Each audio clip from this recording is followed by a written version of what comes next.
All right. It is now 2 o'clock. We are back from our lunch and awards program recess.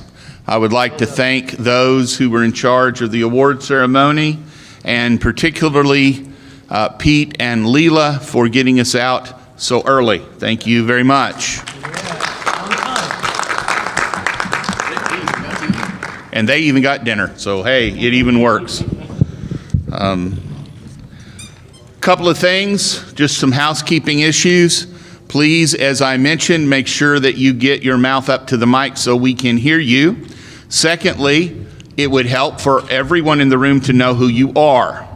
So when you're at the microphone, if you would please state your name and the state from which you are here.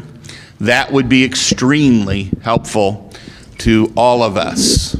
And now, without further ado, we will commence a return to our staff reports. Boyd was a little tied up as we came in getting ready for the awards luncheon because he was getting ready for the awards luncheon. So now, Boyd, I know this is the favorite part of this job for you to get together, stand up and do that. So you can be as brief as you'd like to be, Mr. Reed. The floor is yours. Thank you. Good night. We thought you meant it. I meant it. I just can't get away with it. All right. So, in keeping with the instructions from the president, I'm Boyd Reed, State of Confusion. This is the August report. Fun, don't do that. This is the August. I know. This is the August report to the executive board. I would like to start out by saying that typically this report covers events that are organized by the national office. It was brought to my attention that it is felt that some people believe that I am excluding events that are organized by external organizers that are national championship events. I want to apologize for that omission. Although it is intentional, it's the way these reports have been formatted since long before I became director of events, largely because we bid out about 20 other events a year, and keeping track of all of those is a bit difficult. That being said, I wanted to thank the organizers of the World Amateur Team and the National Open, among our other great national events, along with the U.S. Blind, which is a personal favorite of mine, for their hard work in promoting U.S. chess. Now, to discuss our current events, the U.S. Open, of course, is in progress as I speak. Our staff, led by NTD Anand Damalapati, are hard at work making sure that the last 2 rounds are going. The tournament itself looks like a head count in the neighborhood of 360, which is below what I would like for a U.S. Open, but has been fairly consistent with what we've drawn in Florida in recent events. The live stream is going rather well. It's drawn an all-time high in viewers for round 7 for any of our events where we've had it. And for those of you who may want to see it or be part of the audience, it takes place in Salon 7 starting at 7 p.m. tonight and at 3 p.m. tomorrow. The workshops have concluded, and we are, of course, now in the delegates meeting. And that is the wrap on the U.S. Open. Our next major event is the National K-12 Grades, which will be here in Orlando over in Disney's Coronado Springs. The current plans call for Wayne Clark to be the chief tournament director and John Haskell to be the floor chief. Other leadership positions have not yet been tapped at this time. That site, there has been one delay in opening. I need to clarify something in the hotel contract. That's been clarified, and that site is going live this afternoon. For future national events, we've scheduled the following events, or signed contracts for them since the board's June meeting, excuse me. The 2020 and 21 U.S. Junior and Senior Opens have been scheduled for the Sheridan Fairplex in Pomona, California. It'll be the first weekend in June each of those years. We are planning to attach a ChessCon type festival to those events to help broaden our educational outreach and to remain in keeping with our 501c3 mission. More details about that are forthcoming. Pete Karagianis has the lead on organizing a lot of that in conjunction with Jennifer Shahadi. The 2023 National High School Championship will be at the Washington Hilton in Washington, D.C. The last day of that is April 2nd of the year 2023. The Washington Hilton, for those of you who may not be familiar, is the same place where the White House Correspondents' Dinner has been traditionally held. So that ballroom should be known to many of you who see that. We have that entire meeting space at the Hilton for this event, so it should be pretty nice if I'm still in this job then. Future events under discussion. The U.S. Open, as many of you are aware, is only scheduled out through 2022. We are resuming now looking for sites after 2022. The National K-12 grades is locked in through 2025. We've received expressions of continued interest from both Gaylord National Harbor in Oxon Hill, Maryland, and Rose and Shingle Creek here in Orlando to have the event. So there's a good chance that the additions post-2025 will involve one or both of those sites. Attendees have enjoyed Rose and Shingle Creek greatly, and unless I'm completely off in my analysis, I think everyone will enjoy Gaylord National Harbor. Nashville has not been forgotten in the rotation. As we know, we've been to Nashville once or twice in the last few years. We are trying to move events around. The complication with moving some of our larger events, of course, is that we need a combination of breakout rooms, total meeting space, and hotel rooms, which the larger our events get, the harder it is to find that combination at a room rate that is approaching something people would be willing to pay. So we are talking to Gaylord Opryland for a package deal. The National High School has gotten progressively larger to the point where it is now fairly difficult to place. The National Elementary in 2027 and Super Nationals 9 in 2029. The primary issue we have at the moment with that is that Gaylord Opryland is quoting me a room rate in the neighborhood of $220 a night for all three events. Although it is far out, I am not willing to allow that room rate at a National Scholastic at this point.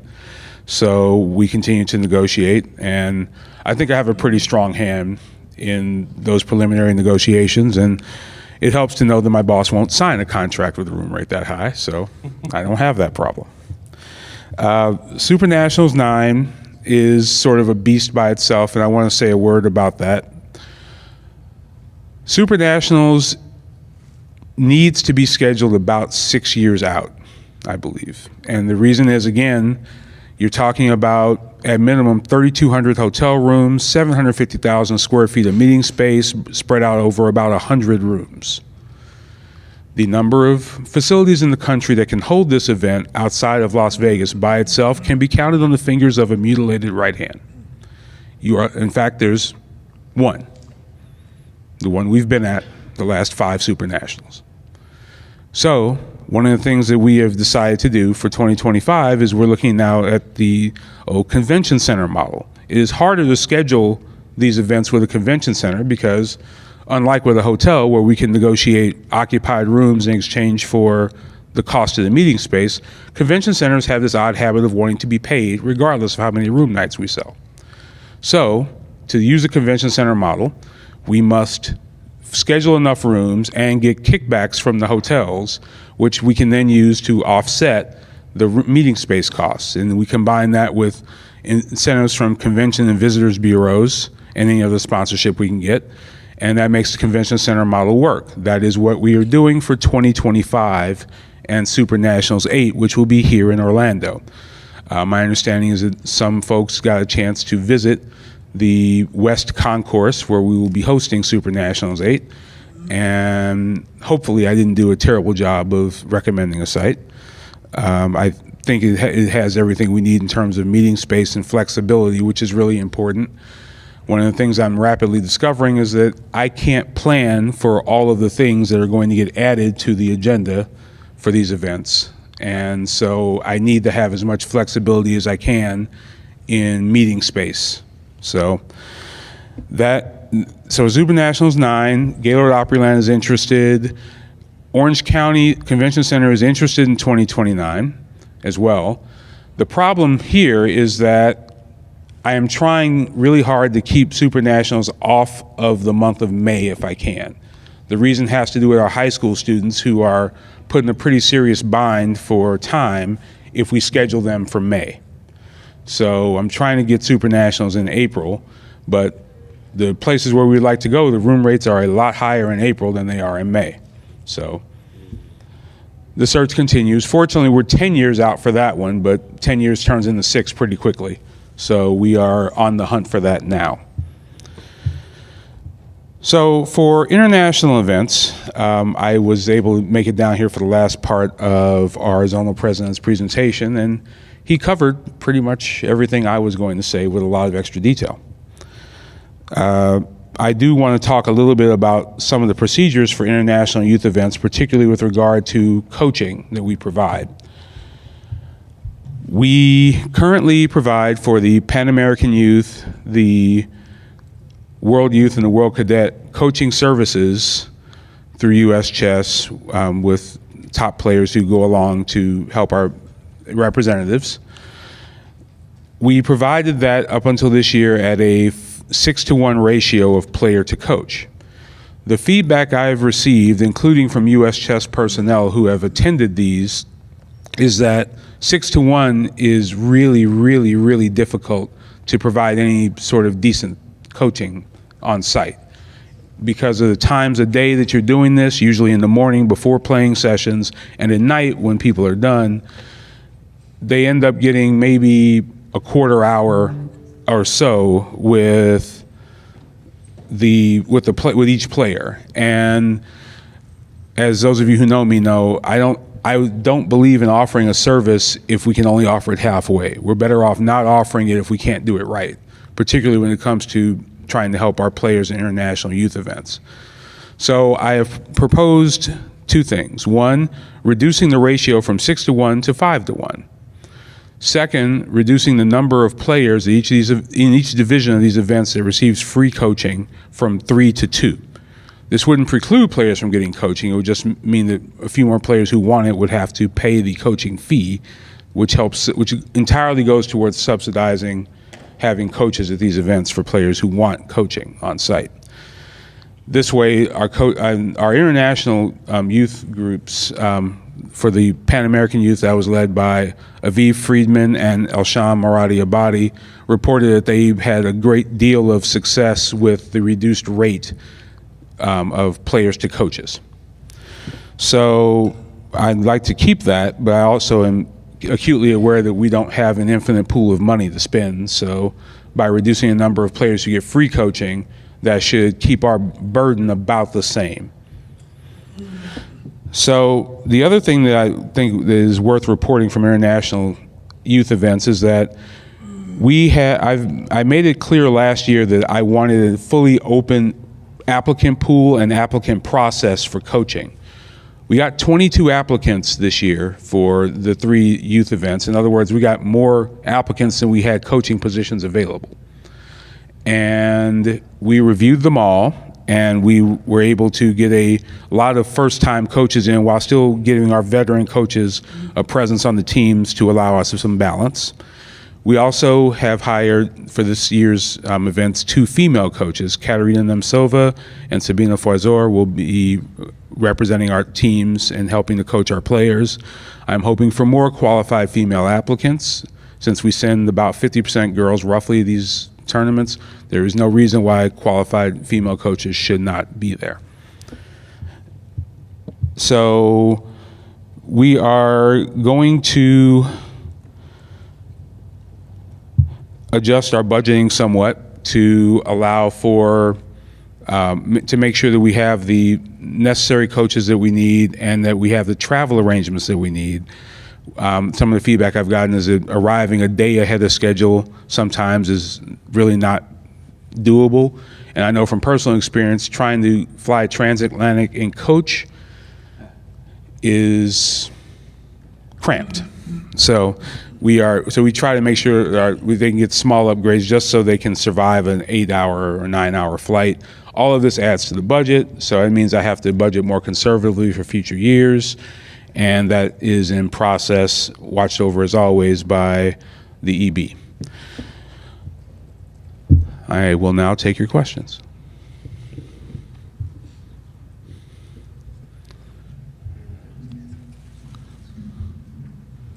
I want hazard pay.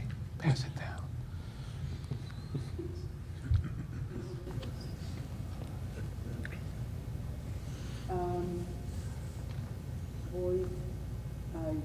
I think everybody knows. That mic is not picking anything up. I'll have that worked on in the meantime. Yeah, we've had a few problems with that mic. Please introduce yourself and what state you're from. Check to see if it's on. That one has it is? It sounds like it's on. No, that was somebody up here hitting. Oh. Come up here and use this. Beatrice?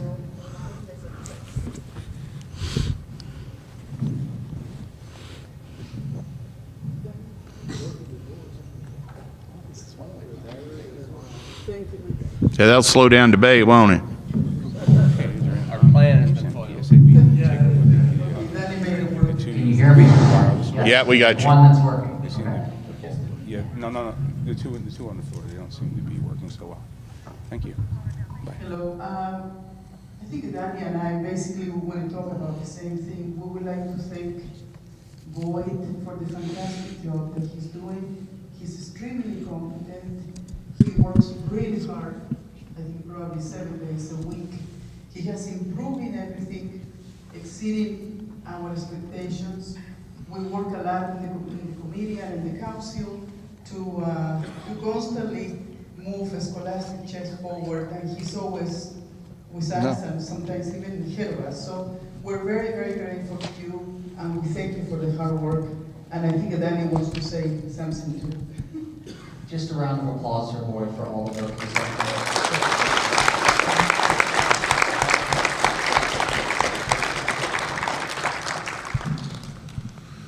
One thing to note about national events is certainly when we have the Super Nationals here, it's going to look and feel different than the last several has. Some of y'all will think that's a great plan.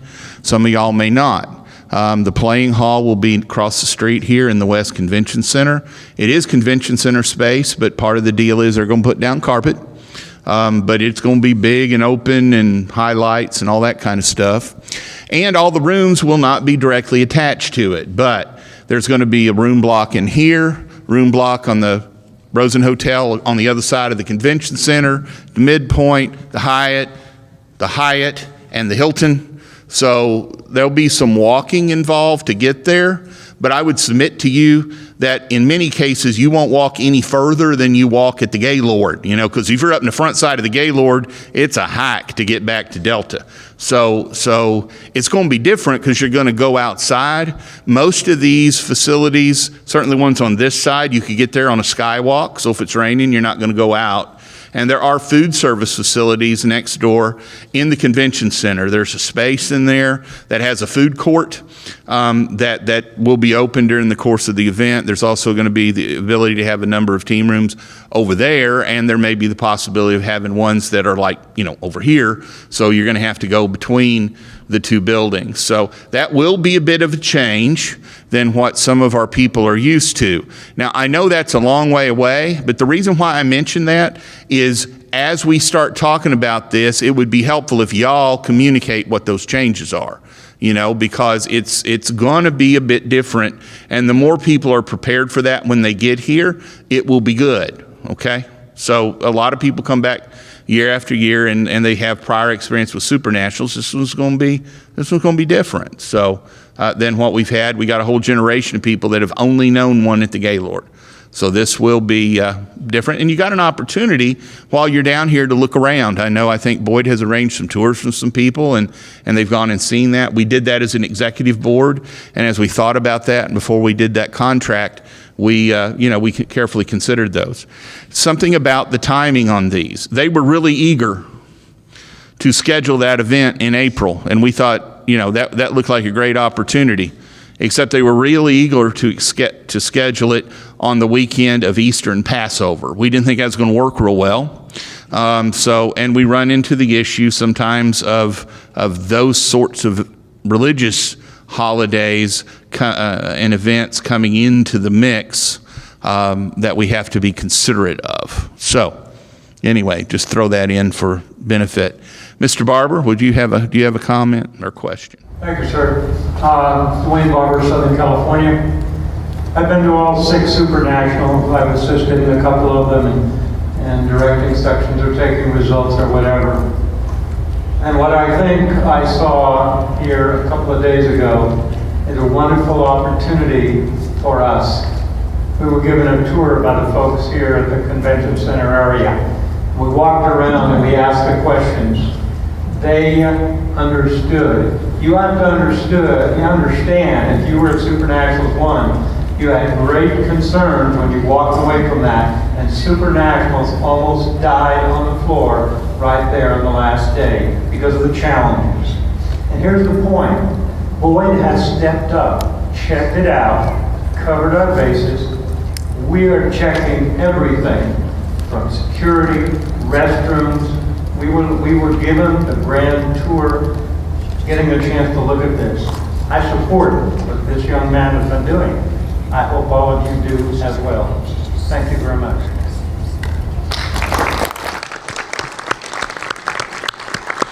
Dwayne, young is relative. I look at Boyd as a great big brother. So we're about the same age, actually. Go ahead. Dave from Utah.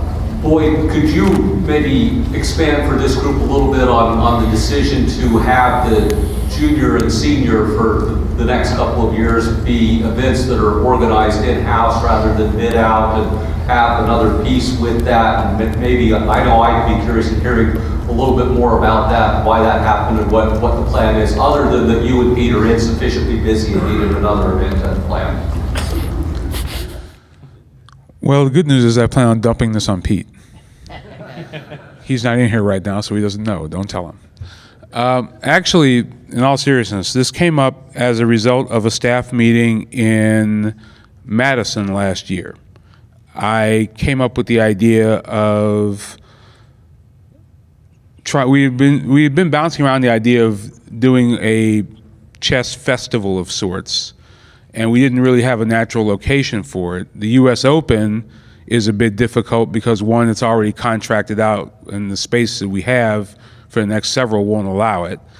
And second, we also wanted to do something that would be directly in line with our educational mission, something that doesn't just reach out to players and chess enthusiasts, but also the general public, people who maybe have some peripheral connection to chess.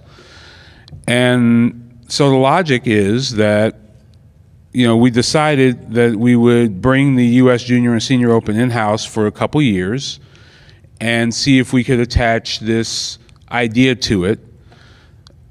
The logic behind having it locked in one place for 2 years is that anytime you have and there's a lot of organizers in the audience here, as you well know, when you go use a site for the first time, there are growing pains. There are bumps. There are things that the site learns. There are things that you learn. And I try to be fair with the hotels and convention centers that I negotiate with. I don't think it's fair to put an event on them for the first time, have them take the beating, learn our lessons, and then move it somewhere else. I think that when you establish a partnership with a place for a couple of years or a couple of events, they learn about you, you learn about them, and it gives you the opportunity to not only lock in better rates overall for concessions and for rooms, it also gives their staff a sense of buy-in to the event.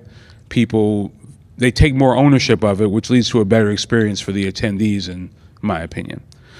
So that's why we moved that there. As far as the U.S. Open itself being involved, the rationale was that U.S. Junior Open and Senior Open, the rationale was that if we can put them in one place, bring an event in that'll bring in some peripheral attraction, and also allow for us to be conservative in our planning, then the worst that would happen is we'd have a U.S. Junior and Senior Open that would be about the same attendance and revenue as previous ones.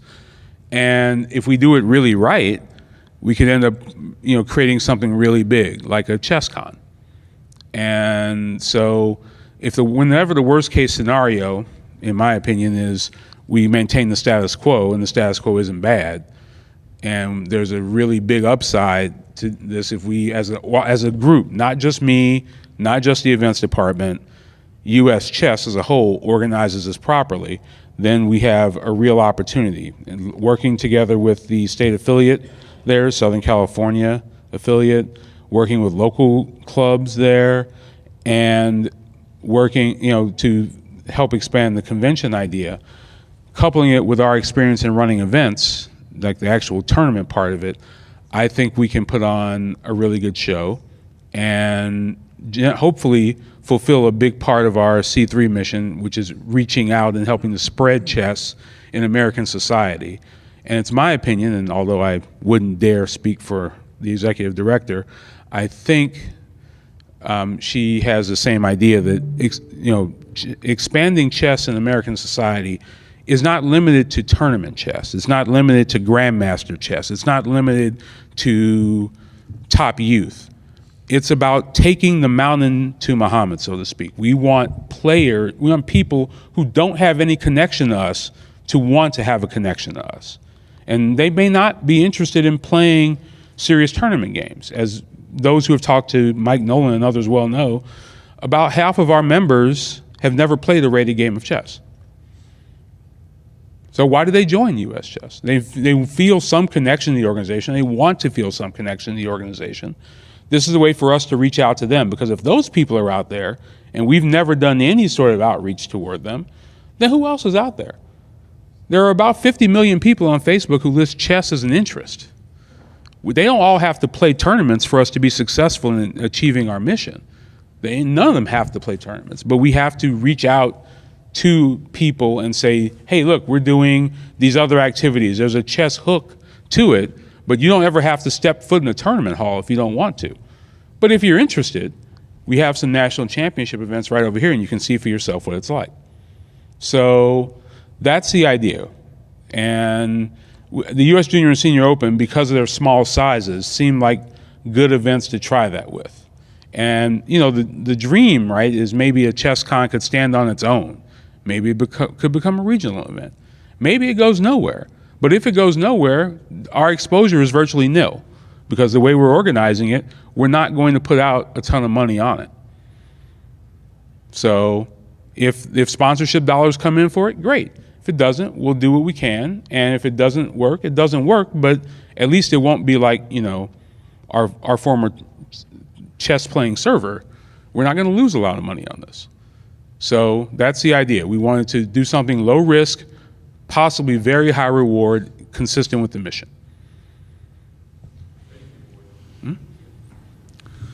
Are there any further questions for Boyd? Nope. Boyd, I'm really not kidding when I say this. Boyd, this is not Boyd's favorite part of this job. Boyd, you did a fine job. Thank you very much. We appreciate it. Thank you, guys.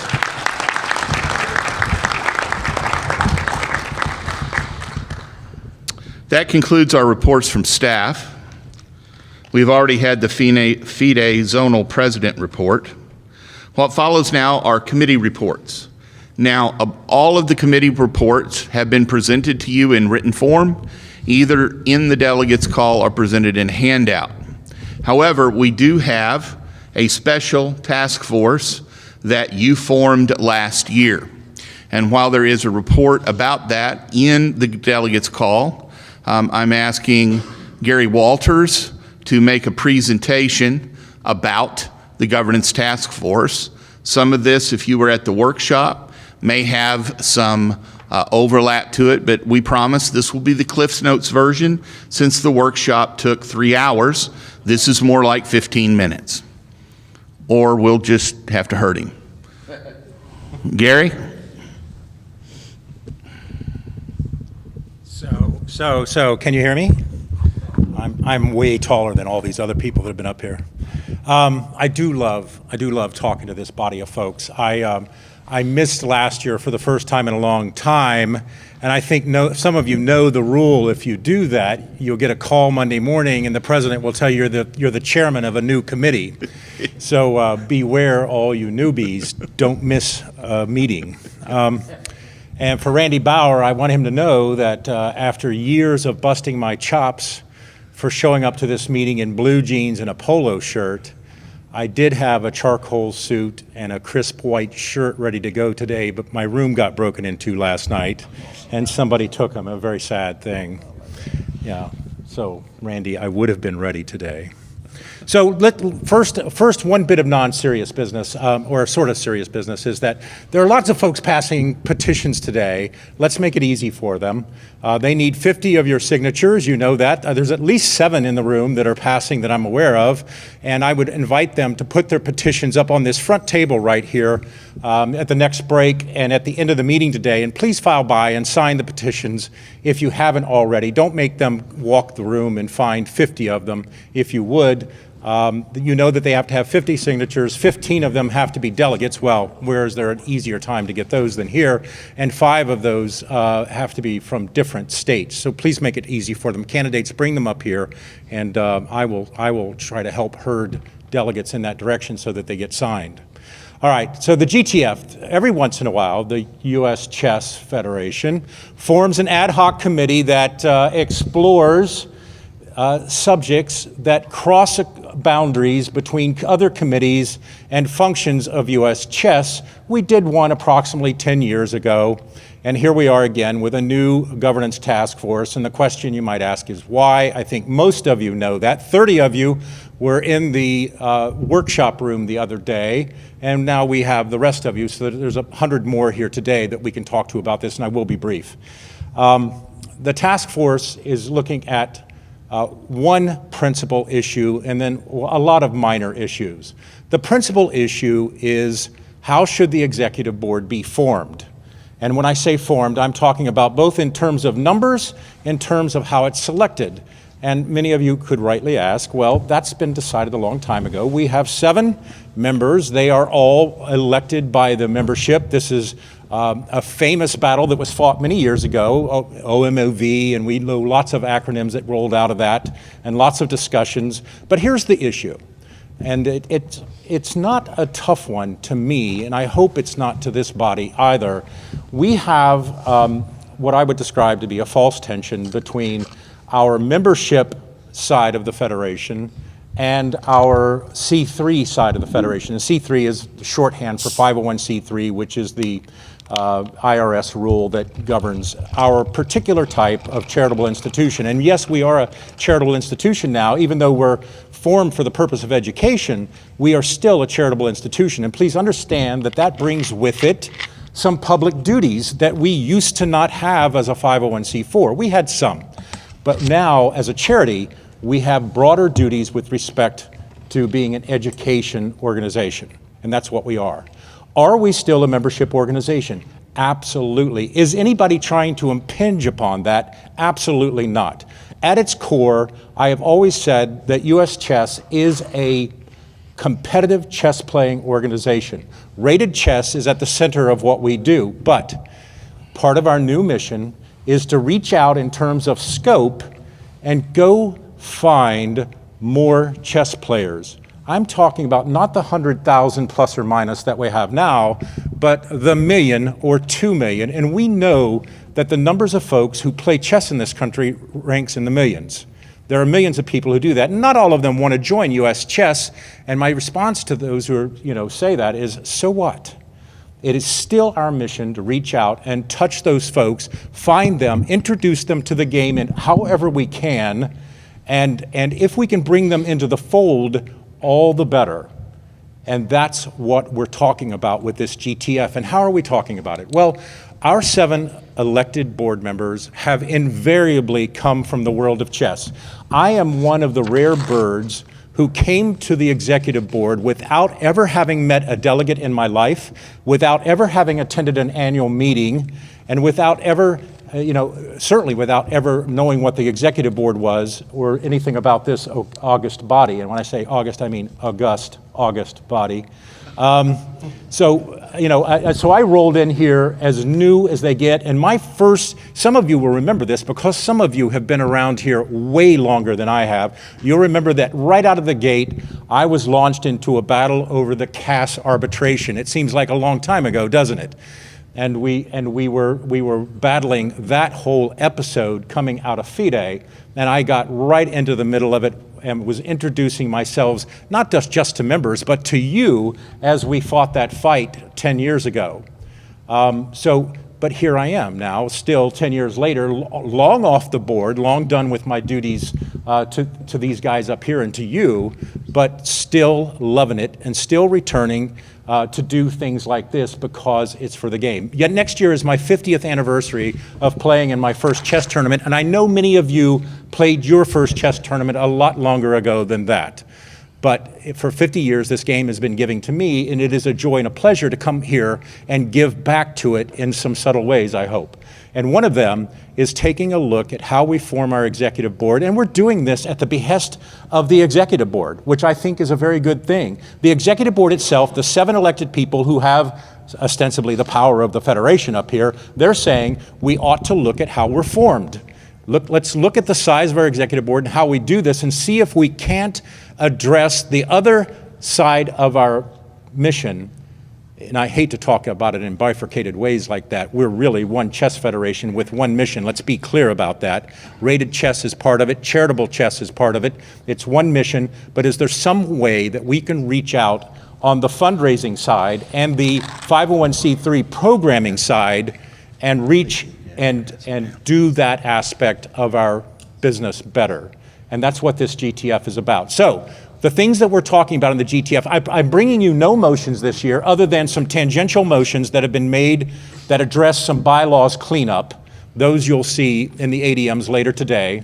But next year, the promise is, the almost certainty is that we're going to bring you a motion or a competing motions that are going to address potential changes in the way that we shape the board. Now, let me tell you what we're not talking about. We're not talking about tampering with the 7 members that are elected by the membership and that are responsible and responsive to the membership. The membership is still at the core and will remain so. We are a competitive chess-playing organization. So we're going to have elected board members up here, and I can almost certainly promise you that they will be a supermajority. They will be a distinct majority. And please remember that anything I bring back to you is nothing until you say it's the law of the land. It's going to be brought back to this body for your vote, and if you don't like it, you can vote it down. And I'll be content for you to do so. If I can't bring a compelling case back along with the rest of the committee, along with the rest of the executive board, so be it. You won't be compelled and you won't vote in favor of it, and that'll be the end of that for a while. But I'm telling you that we're trying to form this thing. The things we're talking about is perhaps nominating some board members who would come onto the board from outside of the chess world.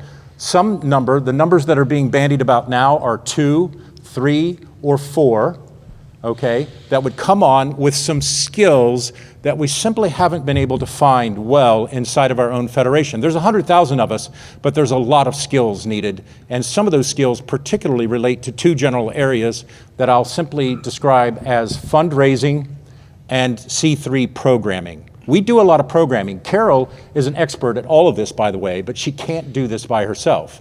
And she's the reason she's the first person we've brought in from outside of the chess world. And has it stung at all? I hope your answer is the same as mine. Not even a little bit. It has been a grand move that has paid off extremely well, and we would like to press it just a bit further. And that's by bringing on some C3 expertise, both programming and fundraising, onto our board. Our board does not have experience in fundraising. It never has. It's willing, but it's not particularly able, if you want my assessment. And I don't think many of them would disagree with me. Can we get some help out there and bring in some fresh faces that'll look at our world of chess from a non-chess perspective and say to us, hey, we got some ideas for you, both in terms of fundraising. My God, you guys are at least as valuable as music. You may not agree with me when I say stuff like that, but I think that chess is right up there with music when it comes to a grand charitable purpose, a place to put your philanthropic dollars. Let's get some expertise onto this board where it is their duty to look after that aspect of our federation. And it's these people's duties too. No one's saying that it's not, but let's help them with some specific expertise related to fundraising and C3 programming. And that's what we're exploring. We're nowhere yet. There are people on both sides of the issue. There are people who say, we don't need to do it that way, Walters. We could just form an advisory council. Got it, I understand it. And we're talking about that, and we're voting on that. Even as we speak, we're talking about that, just that. Can we leave the board alone and form an advisory council? Some of the wisdom that we're receiving is that it doesn't really work very well in a small philanthropic organization. If you're Ford Motor Company, an advisory board pays big dividends. Not so much on a $3 to $4 million small philanthropic activity like U.S. Chess. So, but that's just one answer, and there are other answers, and other people have different viewpoints, and we're discussing all of that. And next year we will bring some motions back to you, I hope, saying that this is what we think the Federation should look like going forward. And so I invite you, absolutely come to next year's workshop, because while this year we were talking conceptually and a little bit abstractly, next year we will be talking in terms of concrete ideas. We have a robust committee right now. I'm going to make a motion for the content of that committee as I depart the podium today, and the president has invited me to do it just that way. It wasn't my idea. And so you'll hear the names that I'll read out. We'll start back up again right after Labor Day, and we'll be busy. Listen to what this committee has done this year. 3,500 plus emails and Slack comments have been exchanged among this committee. It has been, in my shooting from the hip, no data, no evidence to back up my claims sort of way, it has been the busiest committee in the history of U.S. chess. And I've told the people coming in that it was going to take from 1 to 3 hours a week to participate fully on this committee. Those are executive board numbers. Now, there are executive board members that exceed that, I know, but I mean, that's getting up to executive board numbers. And I'm going to tell you that the majority of the committee put in those kinds of hours on this task force this year. So it's no small chore. And so I expect us to bring back some substantial stuff to you next year for your approval or not. We are looking at other issues. We're looking at any bylaws changes, of course, that have to go along with any recommendations that we make. We're looking at the DASI. We're considering whether some of them are antiquated, whether the whole concept is antiquated. And again, those are decisions not for the executive board, not for the task force, but for the delegates. And those issues will be brought back to you for your decision.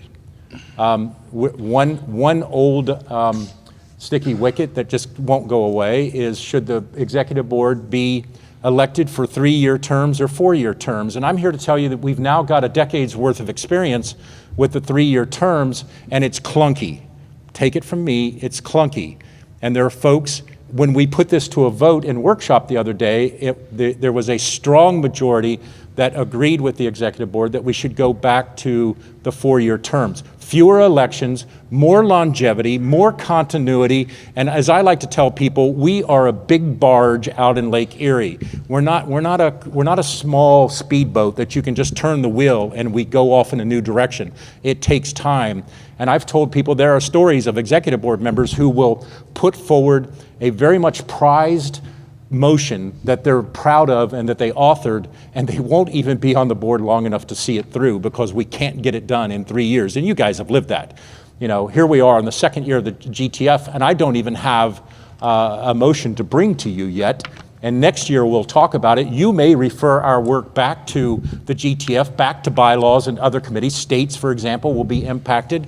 And you may say, okay, next year. And we could be 3 or 4 years down the road before we finally reach something like this. I hope that we can speed it along. And I am vowing to you that I will report to bylaws, I will report to states, I will report to all of these other affected committees long before next year's meeting so that they have time to vet these issues inside of their own committees, and we don't all have to look at each other and say, well, states has to think about this, let's send it and refer it back to states. I will give them a heads up in what I hope is ample time for them to consider these issues before we come back together in St. Louis next year.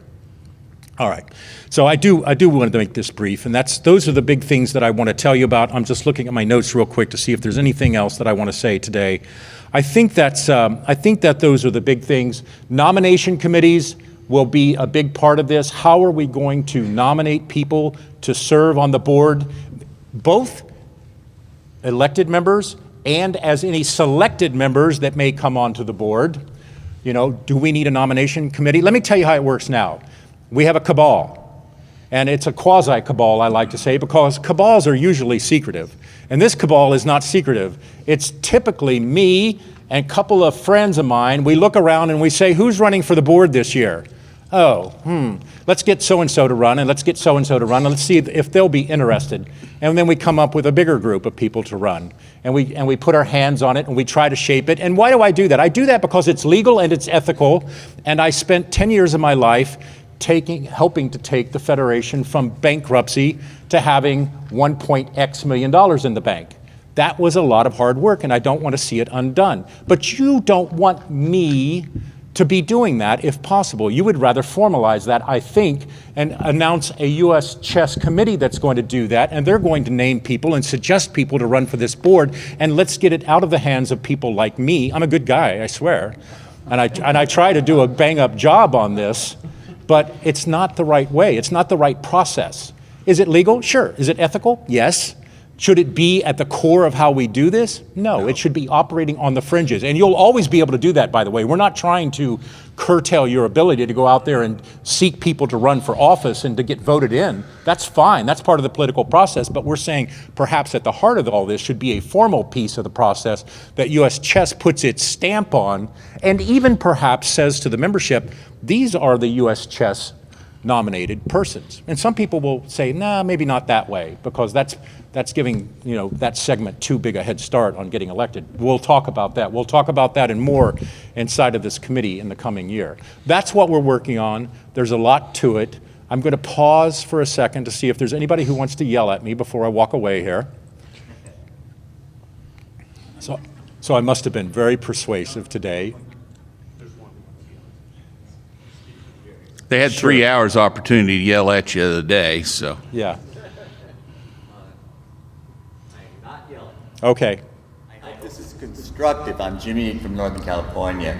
I just wanted to share with the body that I used to be intensely researching matters like this that you're talking about in terms of board size, and the consensus of the opinions, the body of opinion was to suggest that it could be anywhere between 4 and 9. 3, since we all know Roman history, was obviously a disaster resulting in bloodshed. But 4 through 9, any number you pick in there, it could be an odd number, even number, didn't matter. After 9, you started to have some sorts of breakdowns and problems. So I don't express any opinion on anything that you just suggested. I just want to share that as the result of research.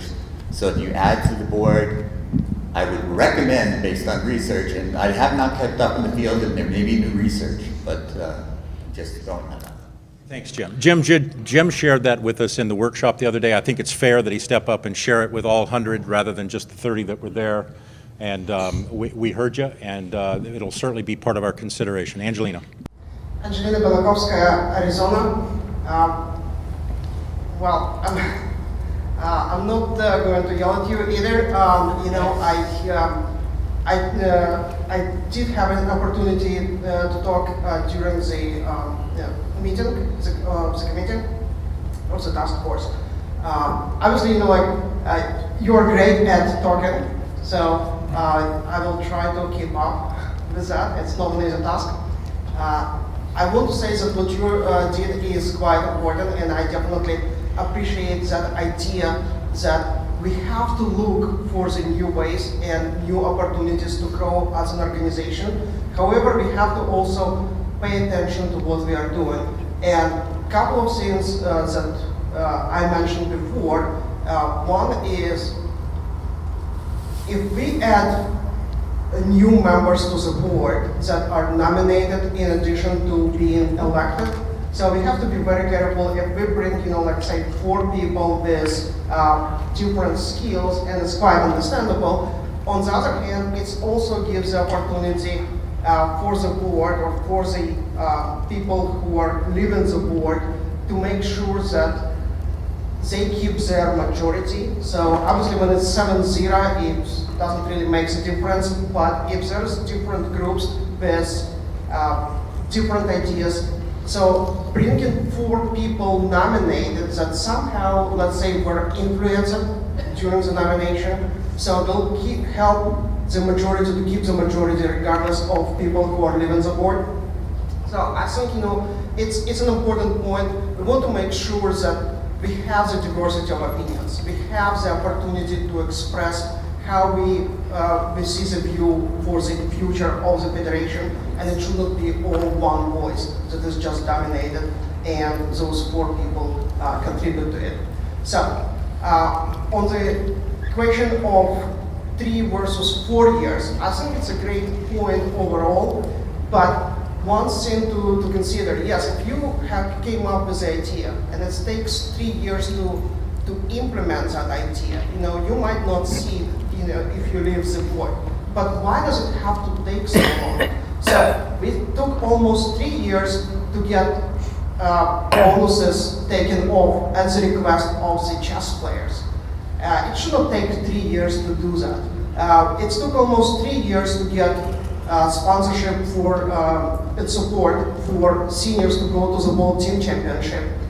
It took almost 3 years to help kids go to the Under-16 Olympiad. Why does it have to be so long? Because if the kids were 14 years old, well, they turned 17 and they were out of it. So I really feel, as a federation, we have to be more, as an executive board, we have to be more effective and have the decision faster. So that would help a lot. So I think those were all fair comments. The executive board meets 4, perhaps 5 times a year. This body meets 2 days a year. Are there things that can be done to be streamlined? You can talk to these guys about that. I've lived their life. I know how difficult it is. It's turning a big barge out in Lake Erie. And can we get faster? Probably. Do I have the answer to that? No. And I'm not. And the GTF is not exploring that at present. So, I have neglected something as the chair. This body has adopted a policy that speakers have 2 minutes. I have not measured that yet. We will start that now. That was my error in not starting it before. I also would like to point out that you have adopted Robert's Rules of Order to run this meeting. In conjunction with Robert's Rules of Order, under point 42, it reads, in the debate, each member has the right to speak twice on the same question on the same day, but cannot make a second speech on the same question as long as any member who has not spoken on that question desires the floor. We intend to follow Robert's rules because that's what you've set up for the rules for it. And then when you get somebody who's an NTD and all about kind of like following rules, that's how we go. My parliamentarian tells me that's how we ought to be doing it also. So, you may proceed. You have 2 minutes, sir. Diane Shabazz, Florida. I attended some of the sessions, including the one on membership, and apparently we're doing very well as an organization. But chess still suffers from somewhat of an image problem in the sense that sometimes when you see chess characterized in the media, it's still a bit distorted. And I think that characterization may prevent buy-in from potential sponsors and corporations that may want to invest in chess.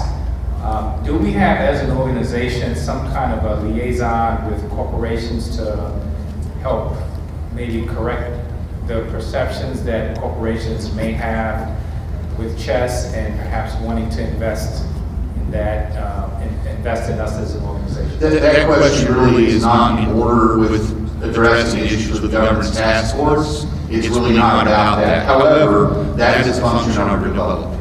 Okay, thank you. Randy Huff, Southern California. From my perspective of 6 years service on the EB, a 7-0 vote does not necessarily represent unhealthy groupthink. In fact, it's more likely to illustrate the result of informed discussion, compromise to reach a consensus. So, and I can tell you from experience that if we were sitting on a vote of 4-3 in the past, oftentimes the maker of that motion would take it back and tweak it and get it to where he had or she had 6-1 or 7-0, and frankly, the worry. Angelina raised a good concern about forming new majorities with new members. But let me say that in the last decade, we haven't really been worried about those kinds of things very much because we have been shaping the fight much better, and we haven't had what I would describe as rogue members and rogue ideas. And some of you might think we need some rogue ideas, but we have operated in great concert. And the rewards have been obvious, in my opinion. Do we need to move forward with groupthink? No. I mean, I'm cheerful. I'm cheerful to have people around who disagree with me every time I open my mouth, and I'm about to prove it when I read the names of the GTF for next year, or at least my suggested names. Sir. Mr. President, Sean Manross, Southern California. On the topic of elected versus selected members of the United States Chess Federation Executive Board, I believe I may speak for my members, at least of the Southern California Chess Federation, in saying we take great pride in voting and selecting our leaders. Now, an elected is a general rule, board is an elected board, and a selected board is a selected one. I would advise not to commingle them without questioning the wisdom of the governance task force. If there is anything, any specialization which the board so requires that cannot be handled in its normal meetings, I would recommend to the governance task force the selection of a new employee, perhaps staff. We have one of, if I may so opine, the greatest staffs in the nation, thanks to the wisdom of our executive board and thanks to the hard work of Carol Meyer.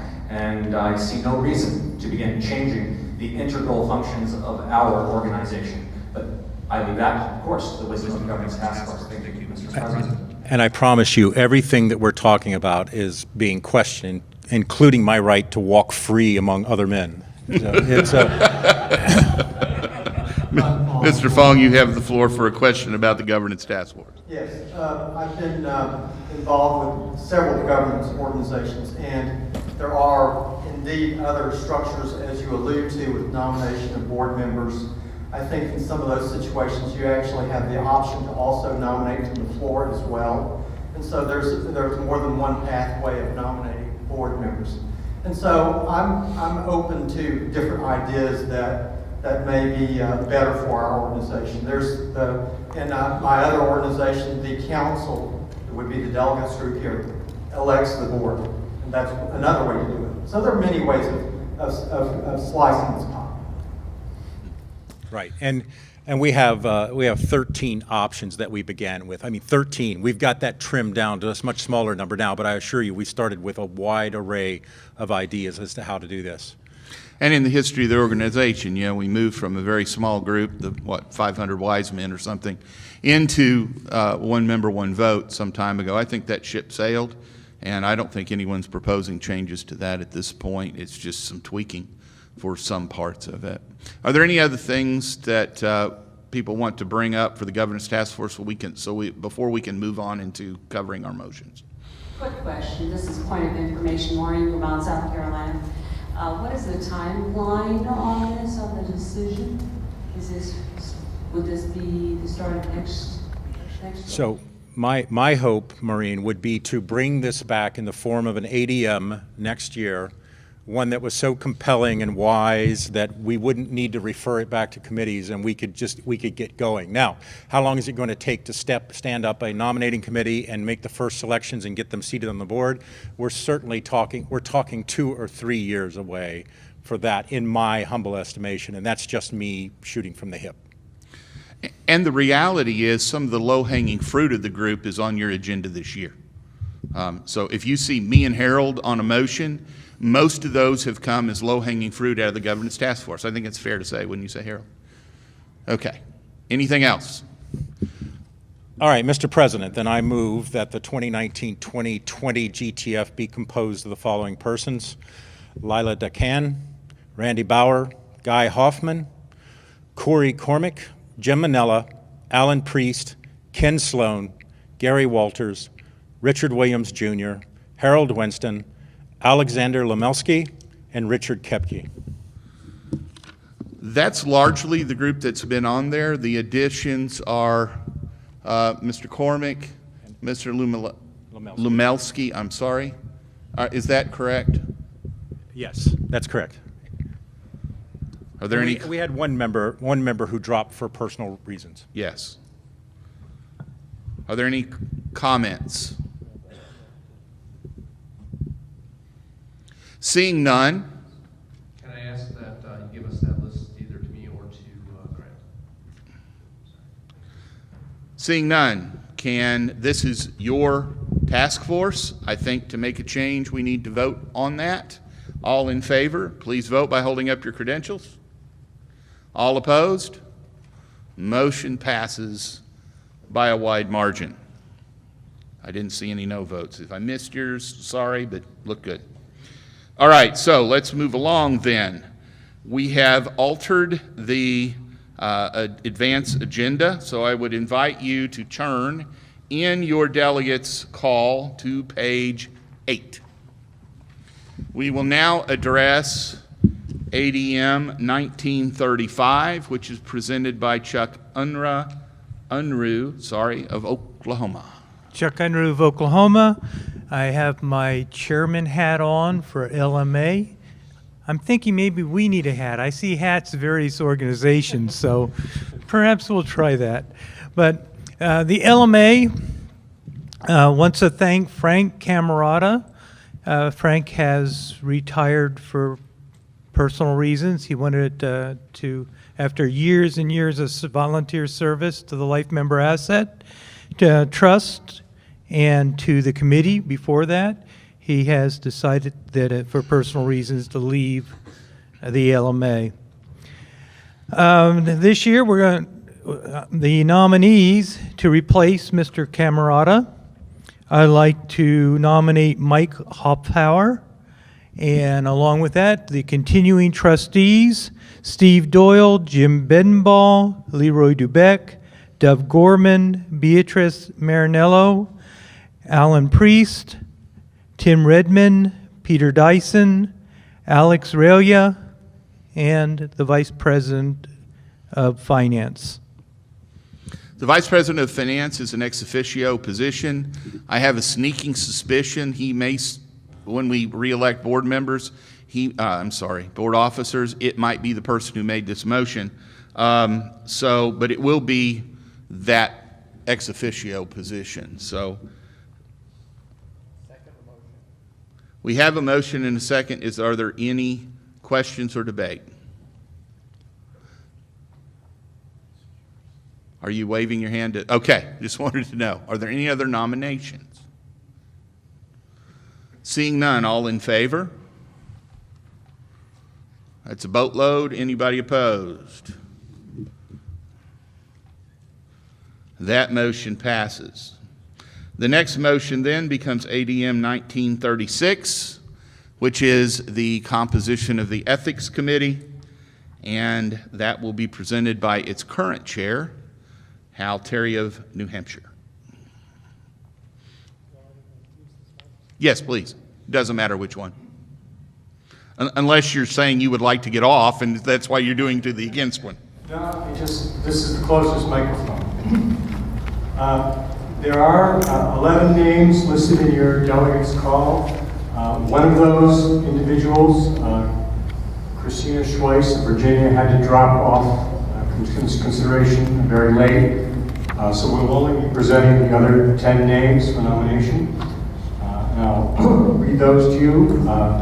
Ken Ballou of Massachusetts, Hal Terry of New Hampshire, Paul Kolodziejski of New Hampshire, David Hayter of Georgia, Harold Stenzel of New York, Noreen Davison of New Jersey, Anand Domalapati of Virginia, David Day of Utah, Randy Huff of California, and Jim Manella of California.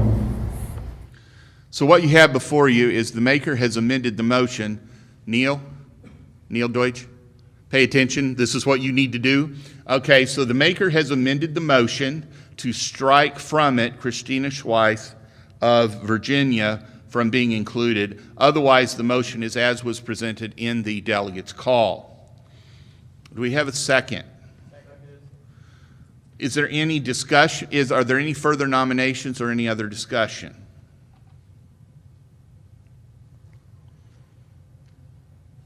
Seeing none, all in favor?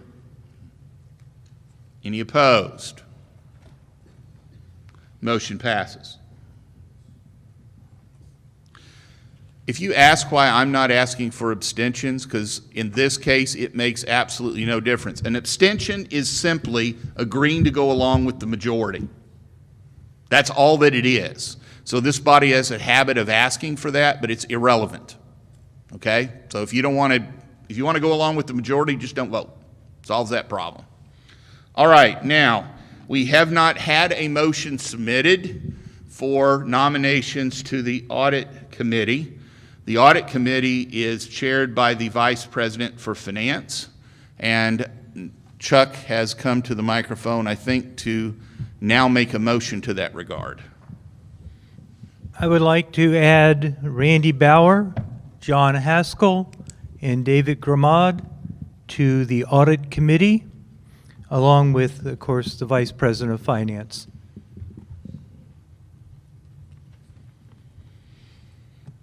That committee calls for only 3 members in the bylaws. So we have 3 nominations. Are there any further nominations? I apologize. We have a second of that motion. Do we have any further nominations? I wouldn't want to work with those doggone accountants either. I got you. All those in favor of those 3 nominations signify by raising your hand. It's an army. All opposed? There we go. My sympathies with you all. By the way, in case you didn't know, I was elected to serve on the Audit Committee for FIDE. Serving on this Audit Committee is a lot simpler. Trust me. The next one that calls for the Bylaws Committee. The Bylaws Committee also did not submit an ADM listing its nominees, so you do not have in front of you. The current Bylaws Committee chair has come to the mic, I believe, to present a motion as such. I did give to the computer person. All right, this is a motion from both myself and Guy Hoffman of Wisconsin. Move that the following persons be elected to the Bylaws Committee. Before I read the list, we are choosing a big committee. A number of lawyers have indicated they wanted to join us. I also want to mention that we'll be adopting the rotation principle from the Ethics Committee, so I will not be standing as one of the chairs for next year. Harold, before you go on, this Bylaws Committee in the bylaws does not have any indication of what size it must be or cannot exceed. So, I mean, it could be 2 or all y'all. That's a phrase in Kentucky. It meant everybody. So, Guy Hoffman of Wisconsin, Richard Kepke of Northern California, Robert Messenger of Massachusetts, Gerald Larson of Alabama, James Manila of Southern California, Myron Lieberman of Arizona, Harold Winston of Illinois, Gary Walters of Ohio, Steve Emmett of New York, John McCrary of South Carolina, Randy Huff of Southern California, David Mailer of Maryland, Sandeep Alampali of New York, Thun Fang of Georgia, Andrew Ray of Virginia, David Day of Utah, Alex Lumelski of Connecticut, and Mila Daquin of Louisiana. Since it's sent by 2 of us, I don't think we need a second. I'm with you. I'm good with that. Are there any further nominations? Seeing none, is there any comment about the nominations or any desire to restrict the size of this committee? Seeing none, all in favor, please signify by raising your credentials. All opposed? An army to nothing. That passes. And finally, We have another delegate elected committee, and that would be the election committee. So the election committee needs to get elected. Ken Ballou, would you please present your list of nominations? Mr. President, the bylaws specify that the election committee shall have 4 members and may appoint alternates to take the place of any members that must leave the committee. The election committee nominates Ken Ballou of Massachusetts, Myron Lieberman of Arizona, Kenneth Sloan of Alabama, Andrew Thal of Ohio, and as alternate member, Alex Relier of New Hampshire.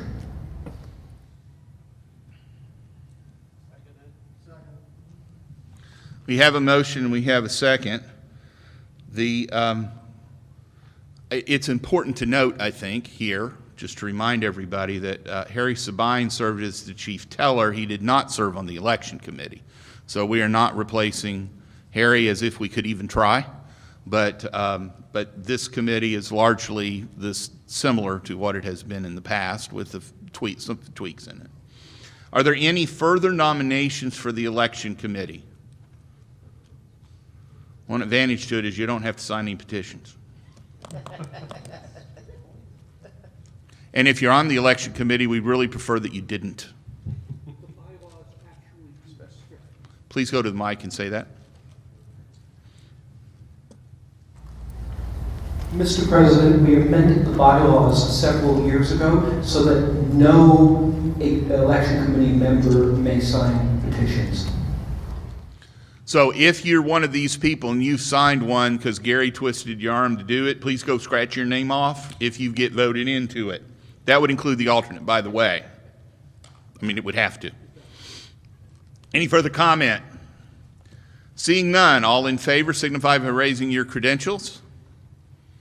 Any opposed? An army to nothing. That motion passes as well. Okay. As much as I'd like to go to the presentation of outgoing board members, but there aren't any, could almost cross that off, folks. We don't have to worry about it unless y'all beat me up real bad over the next day. We will move back then on to page 4 in your delegates call. The first motion to be considered under old business is ADM 1907, which was a delegate motion from last year, presented by Mr. Ballou and Harry Sabine, to repeal the delegate action of continuing interest, which requires the counting of votes in elections by region. That motion came to this body last year, then it was referred to the election committee and to the bylaws committee. I'm going to ask the election committee to make their presentation of what happened in their committee structure first, and then we'll bring it back to the bylaws, because I'm just doing it in the order that's on here. So elections, please.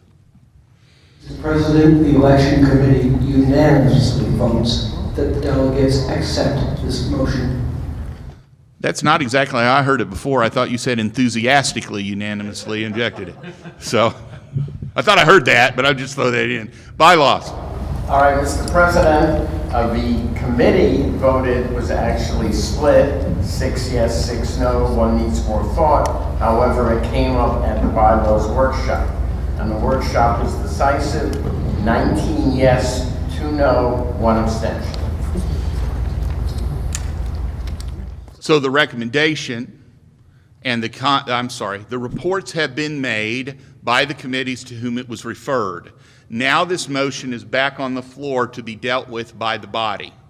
The main motion that is in play right now is to repeal this motion, this delegate action of continuing interest that requires the recordation of votes by region.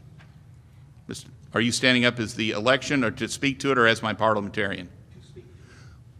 Thank you. So, if people who are in favor of speaking to the motion, please come to the front. People who may be opposed, go to the back. Remember, we're going to hear from everybody who wants to speak first before anybody speaks second. You have 2 minutes, sir.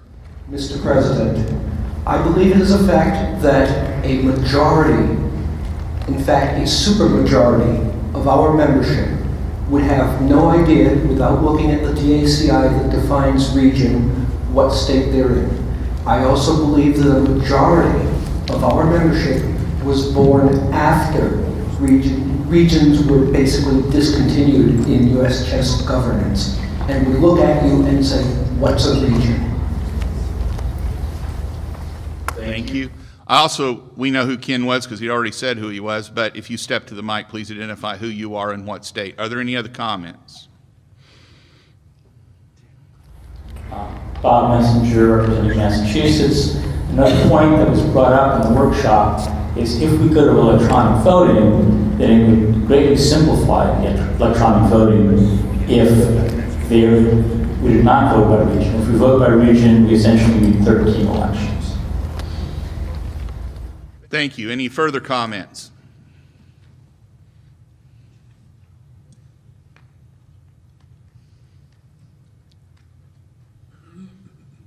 Mrs. Lieberman. Rachel Lieberman, Arizona. I used to be for counting of regions, counting of votes by regions, and then Harry Sabine told me that it is much, much more expensive to do it that way because it forces us to hire the service, the accounting service, to help us count it by regions. And I suggest this is a way to save some money and put it into a useful program. Thank you. Mr. Just, you're standing at the against mic. Somehow I think I know what's coming. You have the floor, sir. Call the question. I thought you might. There's a guy behind you, but make sure he's not standing up. Is there any objection to calling the question?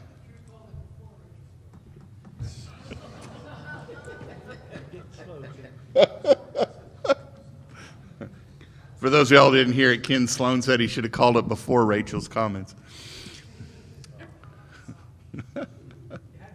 You had to be there. Yeah, I get it. Okay, seeing none, seeing no objection, the question is called. We're voting on the motion on the floor, which is to repeal this delegate action of continuing motion interest, which requires voting by region. If you pass this, we will no longer count votes by region. And by the way, 1907A will be moot. All in favor? Any opposed? Passes by a wide margin. Therefore, the chair rules that ADM 1907A is moot. We are moving on to 1908, a motion that came from last year that states that any advertising on behalf of a candidate or candidates for the executive board shall require disclosure of the persons, companies, organizations who pay for those advertisements on said materials. This includes in-kind contributions. This came before the body last year and was referred to the election committee and to the bylaws committee. Staying with the same pattern we did before, elections is referred first. So Ken, would you please address the election committee's report on this referral? Mr. President, the election committee unanimously voted somewhere between heck no and no way whatsoever to this motion. I did not bring my no button, Steve and Sophia, but I could have used that here, I think. Sorry. All right, Mr. President, the Bylaws Committee had a similar result. The committee itself voted 0 in favor, 11 against, 2 needs more thought. It came up at the workshop, 0 in favor, 14 against, and 2 abstentions. No support. As a clarification, I brought the no button. I forgot to bring it down today. It's up in my room. Are there any comments to this? Those in favor come to the front mic. Those opposed go to the back.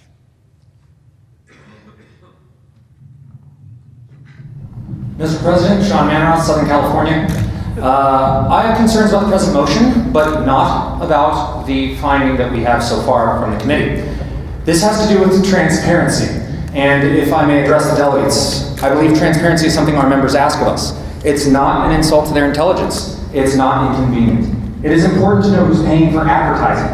This is something that's common. If someone pays for advertisements, and there's an issue with numbers perhaps, maybe small advertisements just don't matter as much, but we should be honest with our members and transparent on anything that we possibly can do. If the information is available, I for one believe the members have a right to have it. Now I understand that the committee has its reservations, but I would ask the committee to revisit this. if for no other reason than because it is an issue of transparency. And once we know that this is information that the membership truly has no desire whatsoever to have, then okay, we shouldn't give it to them. But for now, I, for one, if nothing else, is a member of US Chess, appreciate every effort made for transparency possible, and I sincerely hope that the delegates and the executive board members agree with me. Thank you very much, Mr. President. Was that a speech for the motion or opposed to it? I'm not exactly clear what your point was there. Mr. President, advertisers should be saying who they are when they advertise for elections, if they advertise at all, sir. Okay, if you're opposed to the motion, please go to the opposed mic rather than the for mic. It's still not exactly clear if you were for or opposed it, but that's okay. Because he said he was, oh, okay, I'm with you. I'm confused. I apologize, certainly. Speaking for the motion now, Angelina Belikovskaya.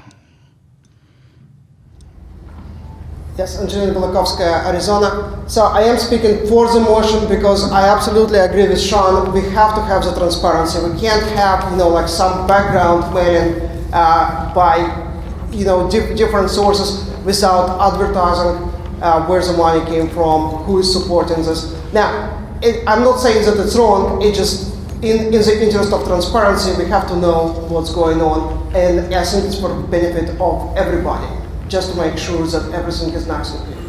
Thank you. I apologize for the confusion there. At the rear mic, Mr. Just. Call the question. The question has been called. Are there any objections? All right, then we move to a vote. This vote requires a 2/3 vote to call the question. All in favor of calling the question, signify by raising your credentials. All opposed? I don't think that was 2/3. We're going to say the question has not been called at this point without counting. So we have a person at for mic. I'd like to offer an amendment, Dylan Quershaw, Southern California. Why not include a number limit? You're way close to the mic. You can back. Yes, Okay. Loud voice. Why not include a number limit? I offer an amendment of $1,000 or above as to be disclosed. Anything below 1,000 will not need to be disclosed. Second that amendment. So we have a second on the floor. We are no longer considering the main motion. We are now considering an amendment which would add to the motion a limit of $1,000. I'm not sure what it means exactly. Yes. Could either the bylaws committee and or the ethics committee inform us as to their reasons for opposing this motion?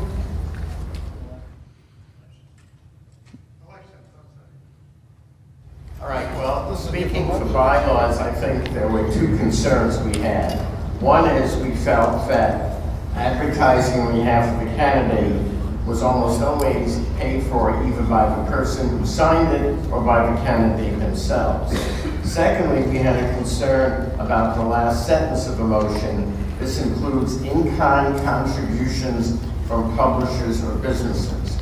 We really weren't sure what that wording in was, and we thought that would be difficult to implement and enforce.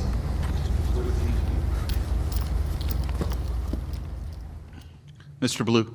Mr. President, although I'm at the floor microphone, I'm still reporting for the election committee vote against the motion.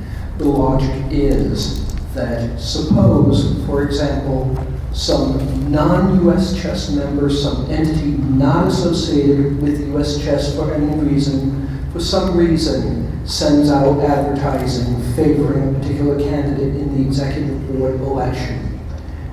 As Mr. Just often says when we're discussing rules changes, or what? U.S. chess has absolutely no authority to enforce any sanction against a non-member, an outside entity that does such advertising. Wouldn't this put some candidates who do disclose at a disadvantage? So the request for information was to get an explanation from the referred committees as to their responses. That has been provided. We are back to speaking to the amendment, which would call for this to only apply to expenditures in excess of $1,000, I think, if this gets, well, because we don't have a written version of the amendment. So I'm asking the maker of the amendment to please write it down for us before we actually vote on it, and we'll bring it up here. So are you speaking for this amendment? Mr. President, I have a question, so a point of information. There we go. A point of information for the amended words. Words are important, so how many such $1,000 contributions can be made? Or is it simply 1,000 cumulative? That is a question to the maker of the amended motion.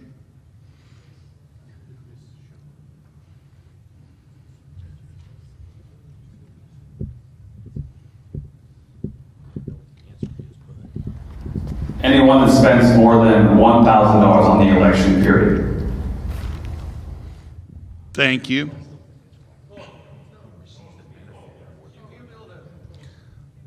The comment that was made as the maker walked away from the microphone was cumulative.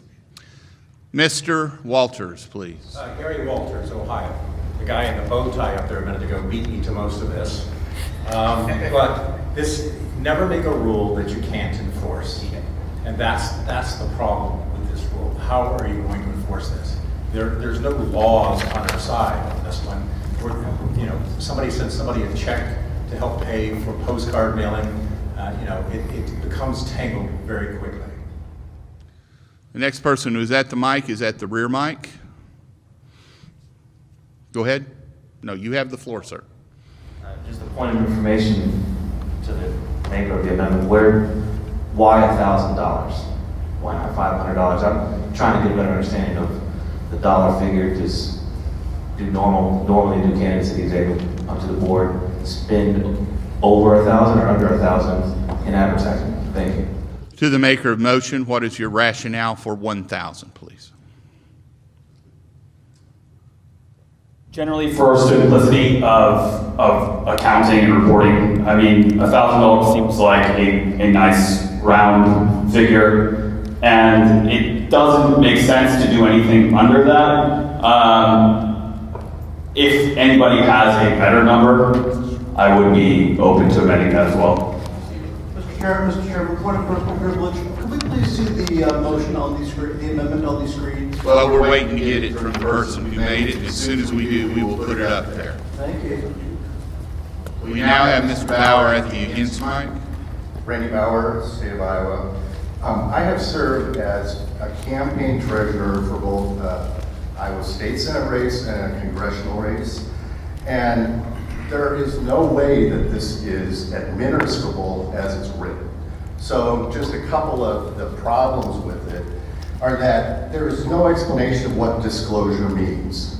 Now, disclosure in a lot of states means a written report at some points in time. Some disclosure might actually be on the materials themselves.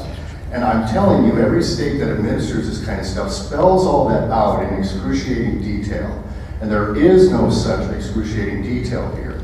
The other problem, which is remedies, has been pointed out. If an advertiser is not a member, say, of the United States Chess Federation and does this, what is the remedy? Is that somehow impacting the election, even if a candidate does not know of that requirement and has no way to pass that along? This is simply not enforceable and not administratable.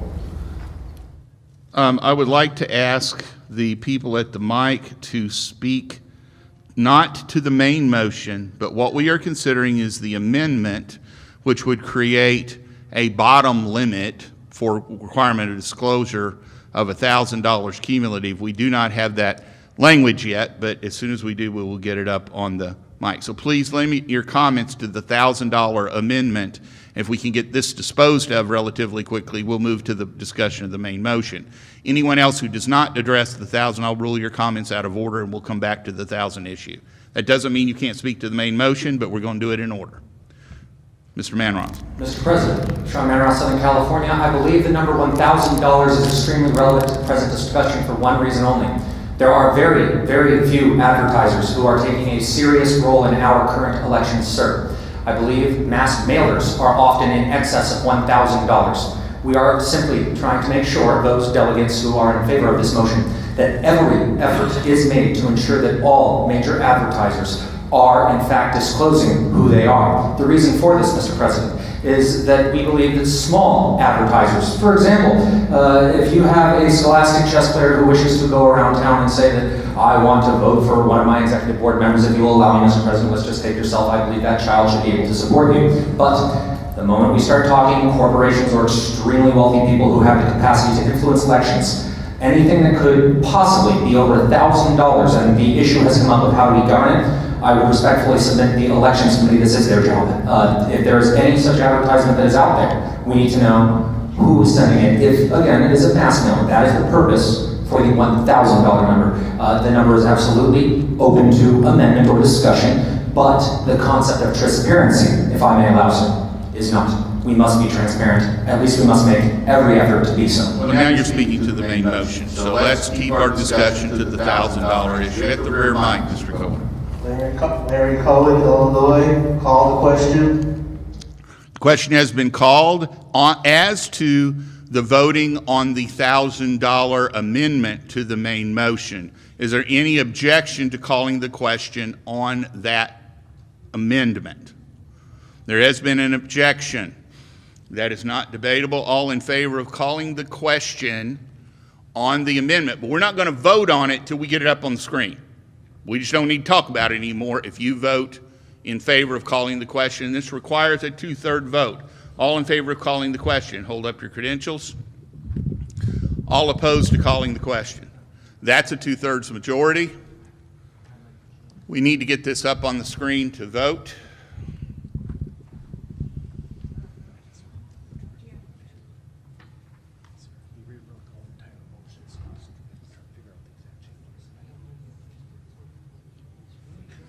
Evidently, the maker rewrote the entire motion rather than just form an amendment to it. He actually has an amended motion. So that makes it a little bit more complicated right at the moment.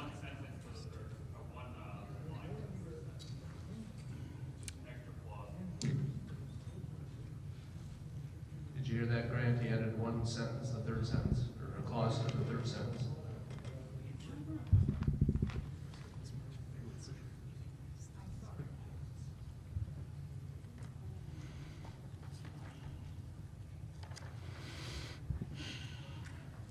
I can't see the screen, so when it's up there, somebody let me know.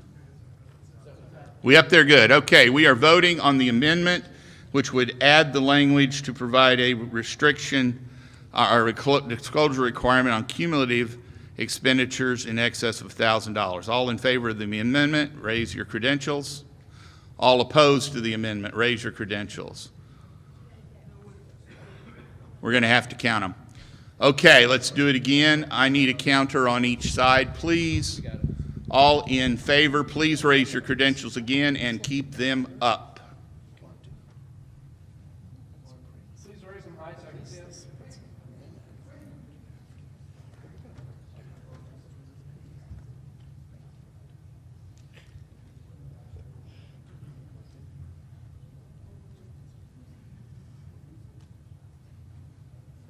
I believe, on this house. 22, 23, 24.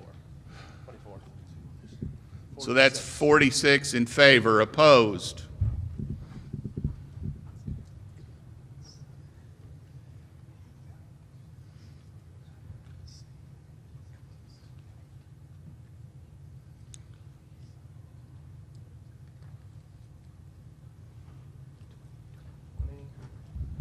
I have 20, including myself.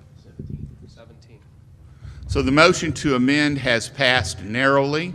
So the motion now has not passed. What has passed, the main motion has not passed. What has passed is the motion no longer applies to disclosures. Disclosures no longer required if expenditures are less than $1,000 cumulative.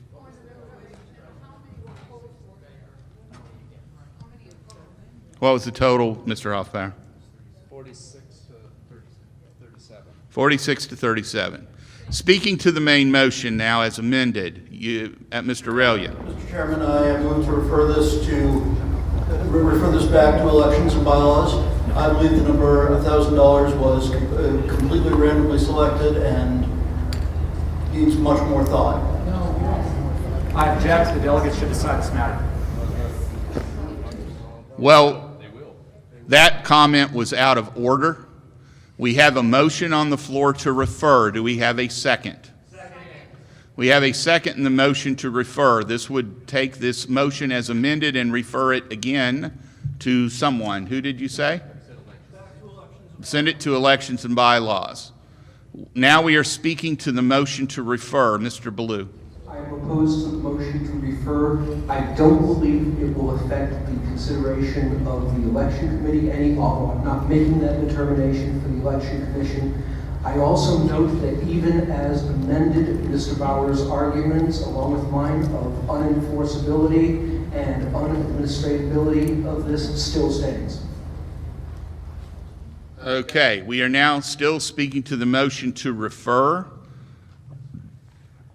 Mr. Manross, you're at the against mic on the motion to refer. Mr. President, I'm against the motion to refer. The 2020 election will be extremely relevant. The matter cannot wait for the delegates to decide for 1 whole year, sir. Thank you for your comment. We have another person at the rear mic voting as we consider the question to refer. Mr. Hoffman. Guy Hoffman, Wisconsin. I have to agree with Ken Ballou of the Elections Committee.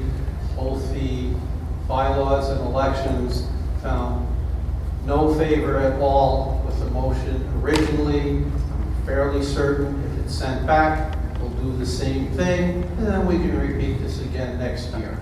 Thank you. Thank you, Mr. Hoffman. We have any more comment on the motion to refer? Mr. Rea. Andrew Ray, Virginia, and I would like to additionally point out that our delegates are here twice a year. We hear from these various committees and our executive board, and we should take action on their recommendations considering the views that we have when we have the limited opportunity to make our voices heard. So this is an example of why we should not just put this on the shelf and try to deal with this again later. It'll come up again, and we could have dealt with it already. So I would appreciate it if we would consider this immediately. Thank you, Mr. President. Thank you, sir. I think the next person in line actually in coming up here, Mr. Manella, okay? Would it be out of order to ask a point of information at this point? No, it's not out of order at all. What's not clear to me here is who is supposed to reveal this information? The donor? Now that question is out of order because what motion we're addressing is whether to refer or not. So this is just a question to refer. If we do not refer, then a question about the motion would certainly be appropriate. Mr. Day. Mr. President, I move to call the question of whether or not to refer. Is there any objection to calling the question on the referral? Seeing none, all those who are in favor of referring this motion back to elections and bylaws signify by holding up your credentials. Well, that ain't going to work. Anybody opposed? We're not referring it. We're dealing with it on the floor. Okay, we are back.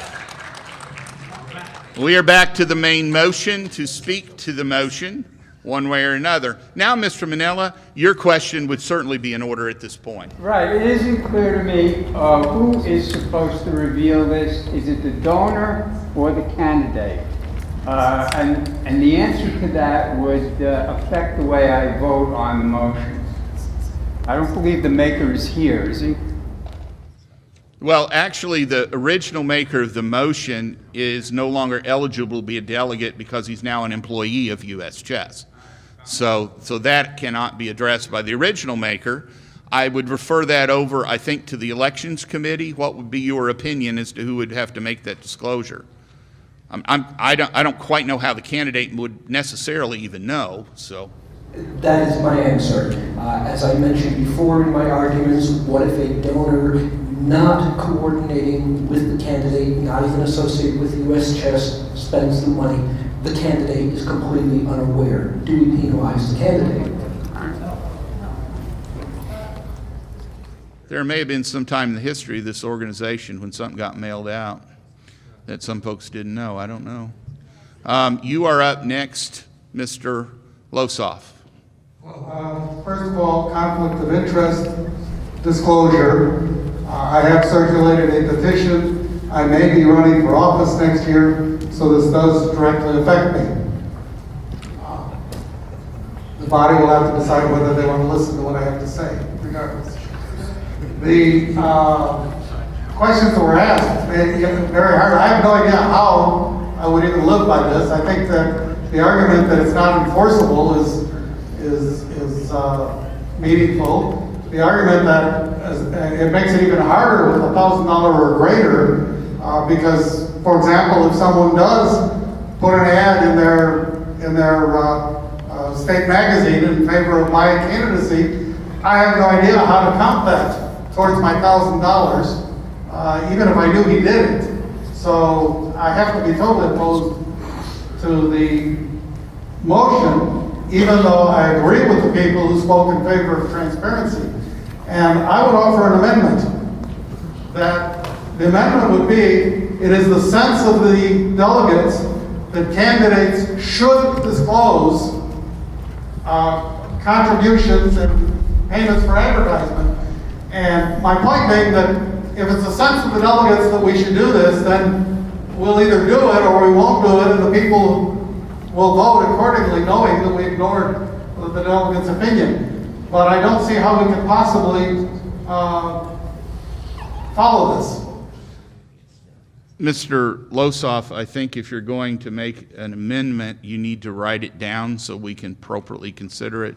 Mr. Blue, what status are you at the mic for? As the conflict of interest committee member, Gotcha. Mr. Losoff mentioned that he may have a conflict of interest. I have not had a chance to consult with the other members, but it is my opinion that this motion would affect anyone who would be running for office. That could be any delegate in this room. Mr. Losoff has no more or less conflict of interest than any other delegate has. I think that's a valid point from the chair. Okay, now, so do we have a second to the amendment? I'm going to withdraw the Okay. motion and leave it as a comment that I think that type of motion would be better. All right, so that has been withdrawn. This will be your second time speaking to this motion, so is there anyone who has not spoken to this motion in line? Mr. Day? Answer Jim Manilla's question. It was directly to this. Okay, go ahead, please. We believe that, as a supporter, we believe that the onus should be on the candidate to report it. Even if the candidate doesn't know. Okay, I got you. Mr. Day, you're in the back. You have the floor. Oh, I thought you had not spoken to it. You held up your hand. David Day from Utah. I speak against the motion. This seems to me to be a solution in search of a problem. My suggestion to the electorate would be that if you receive advertising and the source of who's paying for that advertising is not clear, and you view that as a negative, that you factor that into whether or not you vote for the candidate named in the advertising. That, to me, seems to be the easiest way to handle this. Mr. Riley. Mr. Chairman, I just wish to point out that the gentleman from Nebraska is no longer the maker of the motion. We have an amendment on the floor. The original maker of the motion is the member from Southern California. I understand.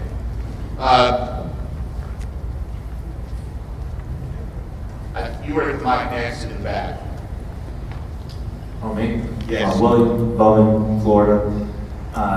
Sorry, I got away before people started talking, but I completely agree with, I think the simplest way to handle it is, if a candidate doesn't disclose, you don't have to vote for that candidate on that issue alone. And by doing so, then we'll force the candidate, by us not voting for them, to have to disclose if they want our votes. And that, doesn't require any enforceability action or anything like that. We just don't vote for them if you don't want them because simply they didn't disclose where the money came from. Easy. Okay, Angelina has already spoken to the motion once, as has Sean. Would you care to speak to the motion? You're up here to the floor, Mike. You would have the floor, as this is your first time speaking to the motion. I'm not speaking to the motion exactly. I was going to call the question. That's fine. Is there any objection to calling the question? We have an objection to calling the question. This is not debatable. Calling the question is a 2/3 motion. All in favor of calling the question? All opposed? That clearly is a 2/3 motion. That motion carries. We have now called the question. We are voting on the motion as amended. All in favor of the motion as amended, please signify by raising your credentials. All opposed? The noes have it. That motion has been defeated as amended. We will move on to ADM 1902. That motion had been made last year. It called about amending the bylaws to change some timing on the point at which, requests are made to consider replacing a state affiliate and clarifying the date for requests for new state affiliates. This was referred to the Bylaws Committee by the body last year. Mr. Chairman of the Bylaws Committee, your report. Thank you, Mr. President. I believe we are really talking about 1909. I apologize, I did say 1902. I just didn't realize I did that. 1909, sorry. All right, so the committee voted 12 in favor, 1 needs more thought. It came up at the workshop on Friday. The vote was 18 yes, nobody opposed, no one abstaining. The idea of this change, as I understand it, it provides if basically there's a challenge to a state with the current state chapter, it has to be submitted before March 1st, not waiting until June 1st, so it can be presented in time to both the executive board and the delegates, and that's why the committee and the workshop felt it was a positive step. So the report for the Bylaws Committee is that this should be approved? Yes. Thank you very much. Is there anyone who desires to speak to the motion? Seeing none, this motion, we are voting to accept the language as is presented in the delegates call. The change that is effective is basically the date for submitting for a new state affiliate didn't change, more or less, okay? The date, if you want to ask for one to be removed, has been shoved earlier to March 1 so that we have time to review that properly, because there is a responsibility of the board to make that information available to the delegates 30 days before the meeting, okay? All in favor of the motion, raise credentials. All opposed? An army to none. Motion passes. Now we move to ADM 1910. This motion had been made last year, and it was referred to the Women's Committee and the Executive Board. I will simply, I'll open this up to any Executive Board member who would like to. We addressed this issue. The Women's Committee provided little input to us and basically said we're handing it off to the Executive Board to consider.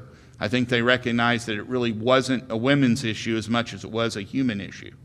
The Executive Board made changes to the policy that the board believes addressed the concerns raised in the referred motion. So the board made those changes through EB Motion 19060. The motion that was presented talks about requirements for changes to gender identification and when that happens, and what needs to be presented. And so we have made changes to the policy. So we are reporting to tell you we made changes to the policy. Comments? Danny Road, New York. I will speak to the motion because the maker is currently not in the room, that we're satisfied, or Steve is satisfied with the changes addressed by the executive board. So since the board has dealt with it and the maker is satisfied with it, I think we just move on. Is that all right? Good deal. So we are moving on to ADM 1911. This one was also referred to the executive board, and it was talking about requesting to create a spectator code of conduct. Can I hand that executive board response off to Mr. Hoffpower? Mike, would that be all right with you?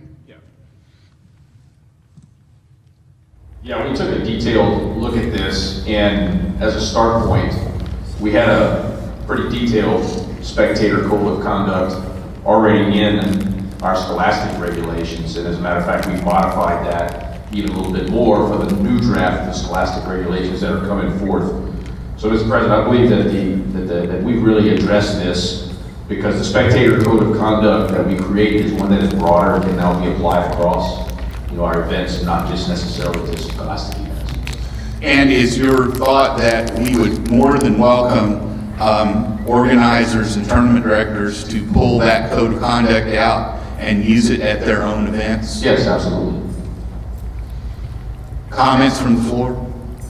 Danny Rowe, New York. I believe this has been satisfying for the makers of the motion, including Stephen and Jeff Google. Steve, I promised you we'd do it. I mean, seriously. I said, if you gave it to us, we'll do it. We did. Okay. ADM 1912 came from last year.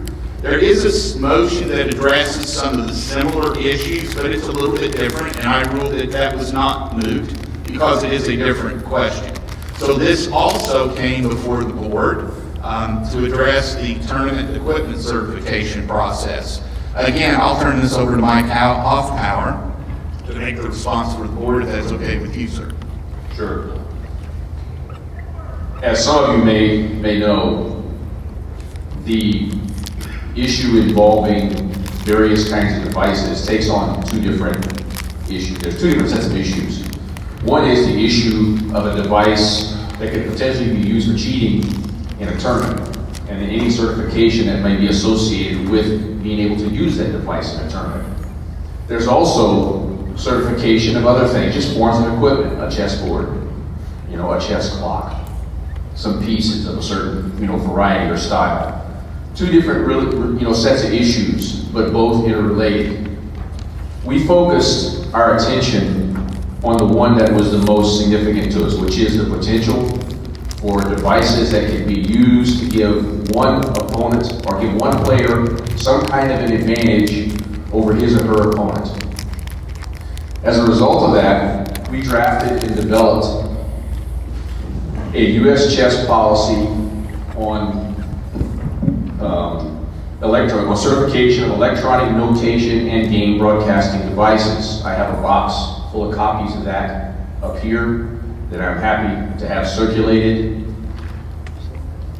The certification process consists of two components. The first component is one very similar to what we've had all along, which is really compliance with the rules of chess. So the policy updates the compliance with the rules of chess, and this was run through the Rules Committee as part of that process and gained their approval for us to proceed forward. The other part, which I would still characterize as a significant word, take the box, put it down there. And let people start grabbing them, passing them out, and will help out and stuff. Thank you. The other part of this deals with what is the most troubling, I think, to a lot of us that are organizers and tournament directors, as well as the players. We just need one. We'll take one. And that is the issue of whether or not this device can be somehow tampered with, modified, altered, or whatever, but still look like the original device that had been certified, by the organization. In addition, the factor of many organizers and tournament directors saying that I can't tell that device from a cell phone, and I may have looked at the individual's device as part of the beginning of the tournament, but that individual could swap that device out with something that looks just like it, and I would never know as a tournament director.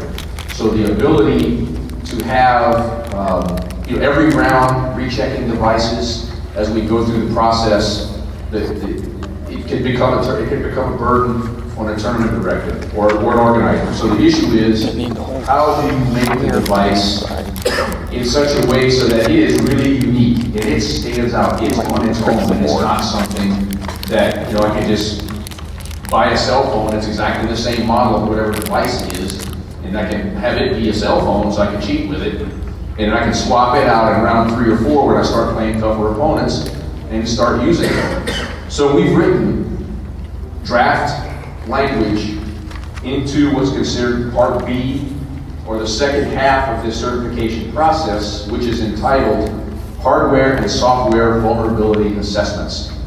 And it gets at not only the hardware and how it looks, can it be cracked open, etc., but also gets at the software that's inside. What kind of electronic signals and what waveforms is it pushing out? What kind of can it receive?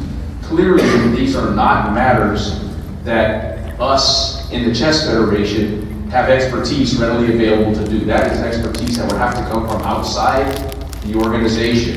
And as a result of that, in recognizing that issue, Carol Meyer and I, our executive director, we have been talking with Underwriters Labs.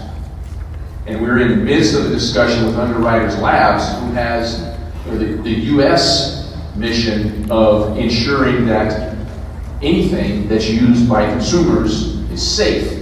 And that's where we're kind of at a bit of a crossroads right now, because from UL's perspective, this is not a safety issue. It's an issue of, a fair play. And so they're looking at it within their cybersecurity division of UL, and we're going to be hearing back from them probably within the next 1 to 2 weeks, I think. Carol, is that right? Yes. Yeah. So in the next 1 to 2 weeks, we expect to hear back from UL. But at the same time, we clearly recognize that the development of such detailed specifications for hardware and software vulnerability may impose such a cost on the manufacturer of the device that it just makes trying to build something, market it, and sell it just cost prohibitive. I just can't get there, and I'm never going to realize a return on investment. Now, many people would say, well, good, that means we don't have to work on them anymore. But that's not the point here. The point is that we're going to do a certification process that involves rules of chess, as well as hardware and software vulnerability. We have to go through it and be able to report back to this body what's the reality of the situation. And right now we have no estimate on how much something like this would cost. And that's the kind of discussion we're having with Underwriters Labs. And that's even assuming they come back and tell us we would be interested in taking on this role, so therefore we will give you a cost estimate. Because we've asked them, if they can't give us a cost estimate and they can't take it on, can they refer us to someone else, perhaps a university consortium or a company that does this for a living, on a private basis, because I'm sure there's companies out there that do that. But that's kind of where we are right now. So what is in effect today? Yeah, hold on a second. To directly address the issues of the motion, the executive board did take a couple of steps to change our procedures. What Mike's been talking about are potential further changes. So I'll tee that up for you. Can you swing at what we have actually changed? Yes, what we changed in the process was, first of all, in the past, the review members were all just members of the Rules Committee. And so now we're modifying that, and we're looking at modifying that in a way that we can tap into expertise from other places, so that it's not just the same people who get overburdened with looking at multiple of these types of pieces of equipment when it comes up. And it may be that there's people that have a conflict of interest, and we want to have some flexibility to add additional people to the review process, so that it's not just sucked down in one committee and overburdening that committee who already has a lot to do. So broadening the evaluation capability, but still having the rules committee be the chair or really the leader of the review process, because that's where we ensure compliance with the rules of chess is there. Also, the Rules Committee has been directed that they do not have the authority to send out any sort of approval to anyone before it comes to the executive board, that any such approval will come from the executive board after review. And further, as we have noted in our response, the executive board has passed a revised checklist for approving such devices that is more extensive than what the one was, beyond just the simple of make sure it complies to the rules of chess, that we had to have a lead time on it. So we put that out there to the community some time ago with an effective date that has now passed. So those are now the new rules. We did not have any submissions of stuff between the time we did the revised checklist and August 1, so we don't have anything in process of review, I believe, under the old standards. Is that fair? Yes. Okay, so the executive board then believes that we have responded to this motion to the makers and thinks that we're done with that action for right now, with the report to you that we're still working on further changes to it. As one of the makers of this motion, I think this is an active and ongoing potential issue and/or thing that we have to keep looking at over and over and over again.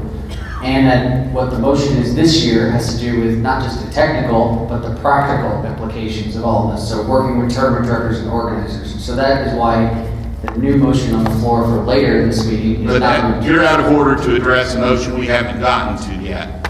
We need to speak to this motion where we're at. The executive board has done what they needed to do regarding this motion. We'll address the other motion when we get there, I promise. And it is a work in progress. And I would also add that this motion, I mean, this work that we're doing does not in any way, shape, or form take away the ability of organizers to run the events that they run the way that they see fit. And the chief tournament director is running those events, so it has no impact on that whatsoever. Mr. Ray, I think we're up first. Yes, Andrew Ray, Virginia.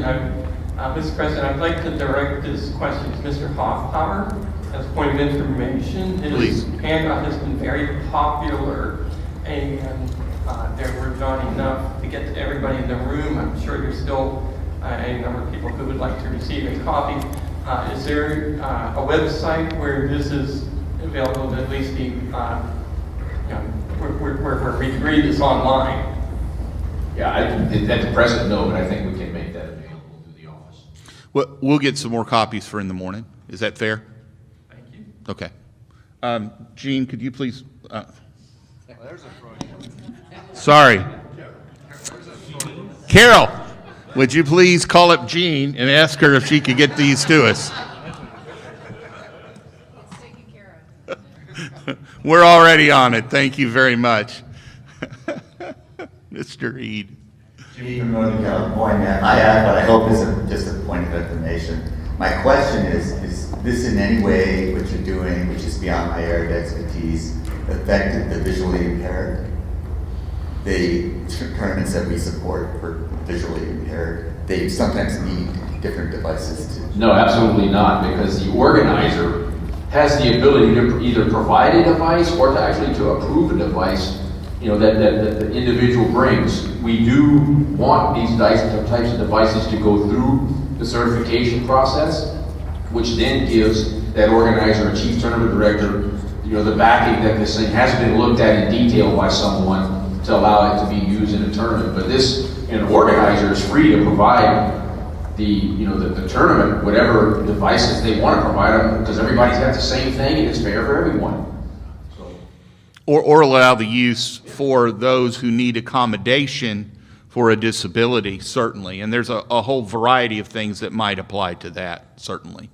There would be the concern from the tournament organizer, chief tournament director, to make sure that that didn't impede the fairness of the play, but that's the main concern. Mr. Emmett, you're at the fore mic here. I have a question for the parliamentarian. What basis does this discussion have? If the motion was referred to the board is reported back, what is the basis for this discussion? There is one, so go for it, Ken. Once a committee, which would include the board to which a motion has referred, reports back to the body at the next meeting, then the motion once again belongs to the body. In the prior ones, what we've done is simply nobody objected to just saying the report was adequate and resolved the situation, so we did not then continue on to it. Basically, the group said it was moot, is what it amounted to. So, Mr. Chairman, I am capable of answering the question about the blind. Yes, please. Accommodation for the blind, if that- You might have done one or two of those. I might have done one or two of those. Generally, blind players keep score 1 of 3 ways. They use a slate, which is completely mechanical, where they write their moves in Braille. It's quite amazing, actually. They use an audio recorder, similar to any digital audio recorder that you may use, or they use a typewriter sort of thing to keep score. That's really the only special devices they would need. Also, they tend to use analog clocks without the glass in there, which none of the kids understand at all. My 23-year-old cannot tell time with an interlock. Mr. President, if I may, as an example, 3 weekends ago, I was running a tournament in Charlottesville, Virginia, and there was a gentleman whose arms were very, very affected by his diabetes, and he had no feeling in his hands anymore.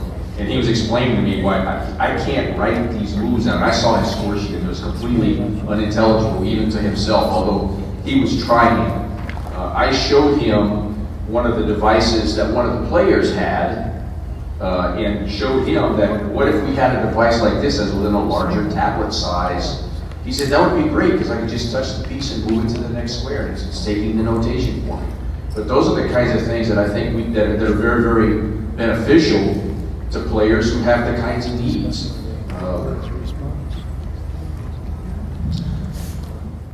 Okay, seeing no other comment, seeing no other concern, I will then say the EB has addressed this referral and the motion at this point is moot. However, I would like to assure you that this remains at the forefront of our minds, and as Mike explained, we are still pursuing and have in this week had discussions about further potential changes to this process.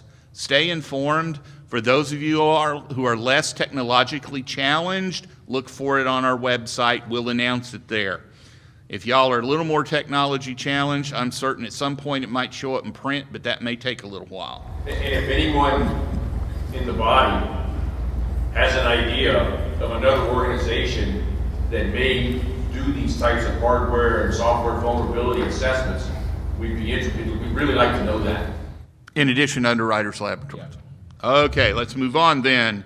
ADM 1913, there was a proposal last year to have a regular prison membership available for $7 for the purpose of playing over-the-board tournaments behind bars. That was referred to the executive committee. The executive committee took that into consideration. The reason for this had been that we had a very large charitable interest group, namely the Chess Trust, that was taking the Scholastic Group membership vouchers with the approval of 3 executive directors ago in something that was not very well documented, that would be Mr. Hall, and giving them to prisoners. And so those are restricted by age, so we would get one in the office that would be for, a 37-year-old. So it was like, no, we can't do that with those vouchers. So we stopped that so that the rules of the group membership program were clear because they're age restricted. So that created a problem for some of our prison-focused mission people. So that came up last year. Eric Vigil brought it up, and he's very active in that area. And we took that under advice. And so what we did is we adopted a promotional membership, which the executive board is empowered to do. The motion through which we adopted that promotional membership is EB 19032, which is in your delegates call. The promotional prison membership was adopted. That had basically the same price as the lowest group membership price, and it was available, and that lowest group membership price is only available in quantities of 300 or more. We made that lowest price prison membership, group membership, available in quantities that were extremely low. I think it was 1.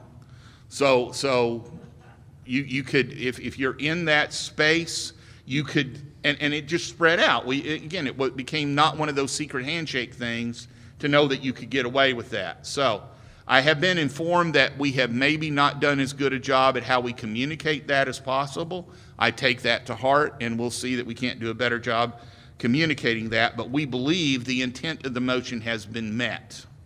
Therefore, I think we could move on unless someone wants to address that further. Seeing no one jumping to the mic, I will assume we have Oh, I'm sorry. Come on, Tony. I just want to make a comment. There was recently a John Oliver special on prisons and how little money they can make in prison. And $7, just want everyone to know that $7 to a prisoner is a lot of money. Imagine spending 3 months' salary of whatever, wherever you work, to make a USCF membership due, would you pay 3 months of your salary to be a member of the United States Chess Federation? More. Yeah, sometimes more.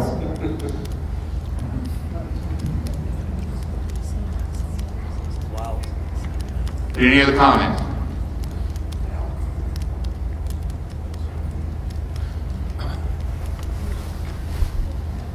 Al Lawrence, New York, and Managing Director of the U.S. Chess Trust. Just to expand on the last comment. Sure. I think this price made it possible once again for the U.S. Chess Trust to award these memberships by buying them from the U.S. Chess Federation. I think that was the intent of it. It was. And it's very helpful now. It's good to know about. It's a good decision. Thank you. And I do want to make something perfectly clear. Nobody on this executive board thought the U.S. Chess Trust was doing something like nefarious or wrong in doing it. We wanted to clean up the practice, for one, right? Because there's age limits on the thing. And for two, we didn't want it to be something that you had to know about it. It's the exact same approach we took with the group memberships before. It was another one of those secret handshake deals. And when we had an executive board meeting back in Louisville, I don't know how long ago, 5 or 6 years ago, we pushed really hard to make those changes. And you know what? That group membership program is so popular that it's cannibalizing sales of our regular Scholastic members now. Our number of Scholastic members are up, and our regular Scholastic membership dues money is down. But our special membership, group membership stuff is up more than the other is down. So the numbers have surged in that area. Okay, we will move on then to 1914. And this has been referred about adding a technical director if it determines the additional staff expense is financially viable. This was referred to the executive director, so I will let the executive director address the referral. The response of the executive director is in fact printed in the delegates call, but if you would like to make any further comment. I think the comment in the delegates call is clear. It's a resource issue. As our staff model, as the profile evolves, we recognize that this would be a helpful position to have on staff, possibly even reducing some of the load of the sanctioning committees by diverting things before they get too far down the road. But at this time, it's not feasible given our current budget. Okay.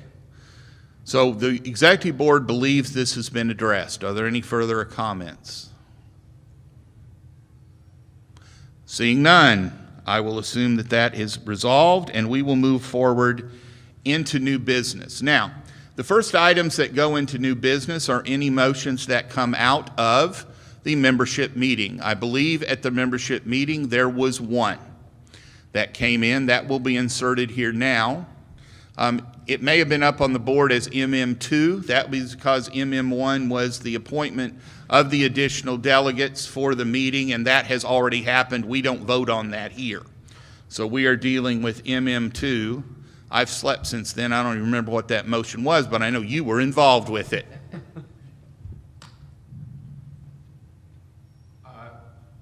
It is on the board at the moment. Would you like me to read it? Yeah, I think that would be good. The delegates recommend the executive board budget and offer professional assistance to state affiliates interested in obtaining 501c3 status. By the way, I'm Steve Warford, Southern California.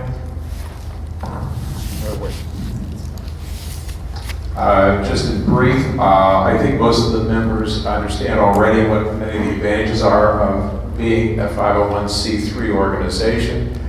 It's become more urgent for state affiliates now that the national organization which we are affiliates to has become a 501c3. One of the issues has to do with grants they receive pursuant to their 501c3 status. And it's going to make it difficult for some of those to be passed through to state affiliates if we are not also so aligned with the IRS. If you haven't done a 501c3 application before, it can be complex. It's going to involve bylaws changes. You're going to have a conflict of interest policy, and there are going to be a number of other issues. So having some professional guidance and assistance in this matter, I think, would be very beneficial to our affiliates. Thank you.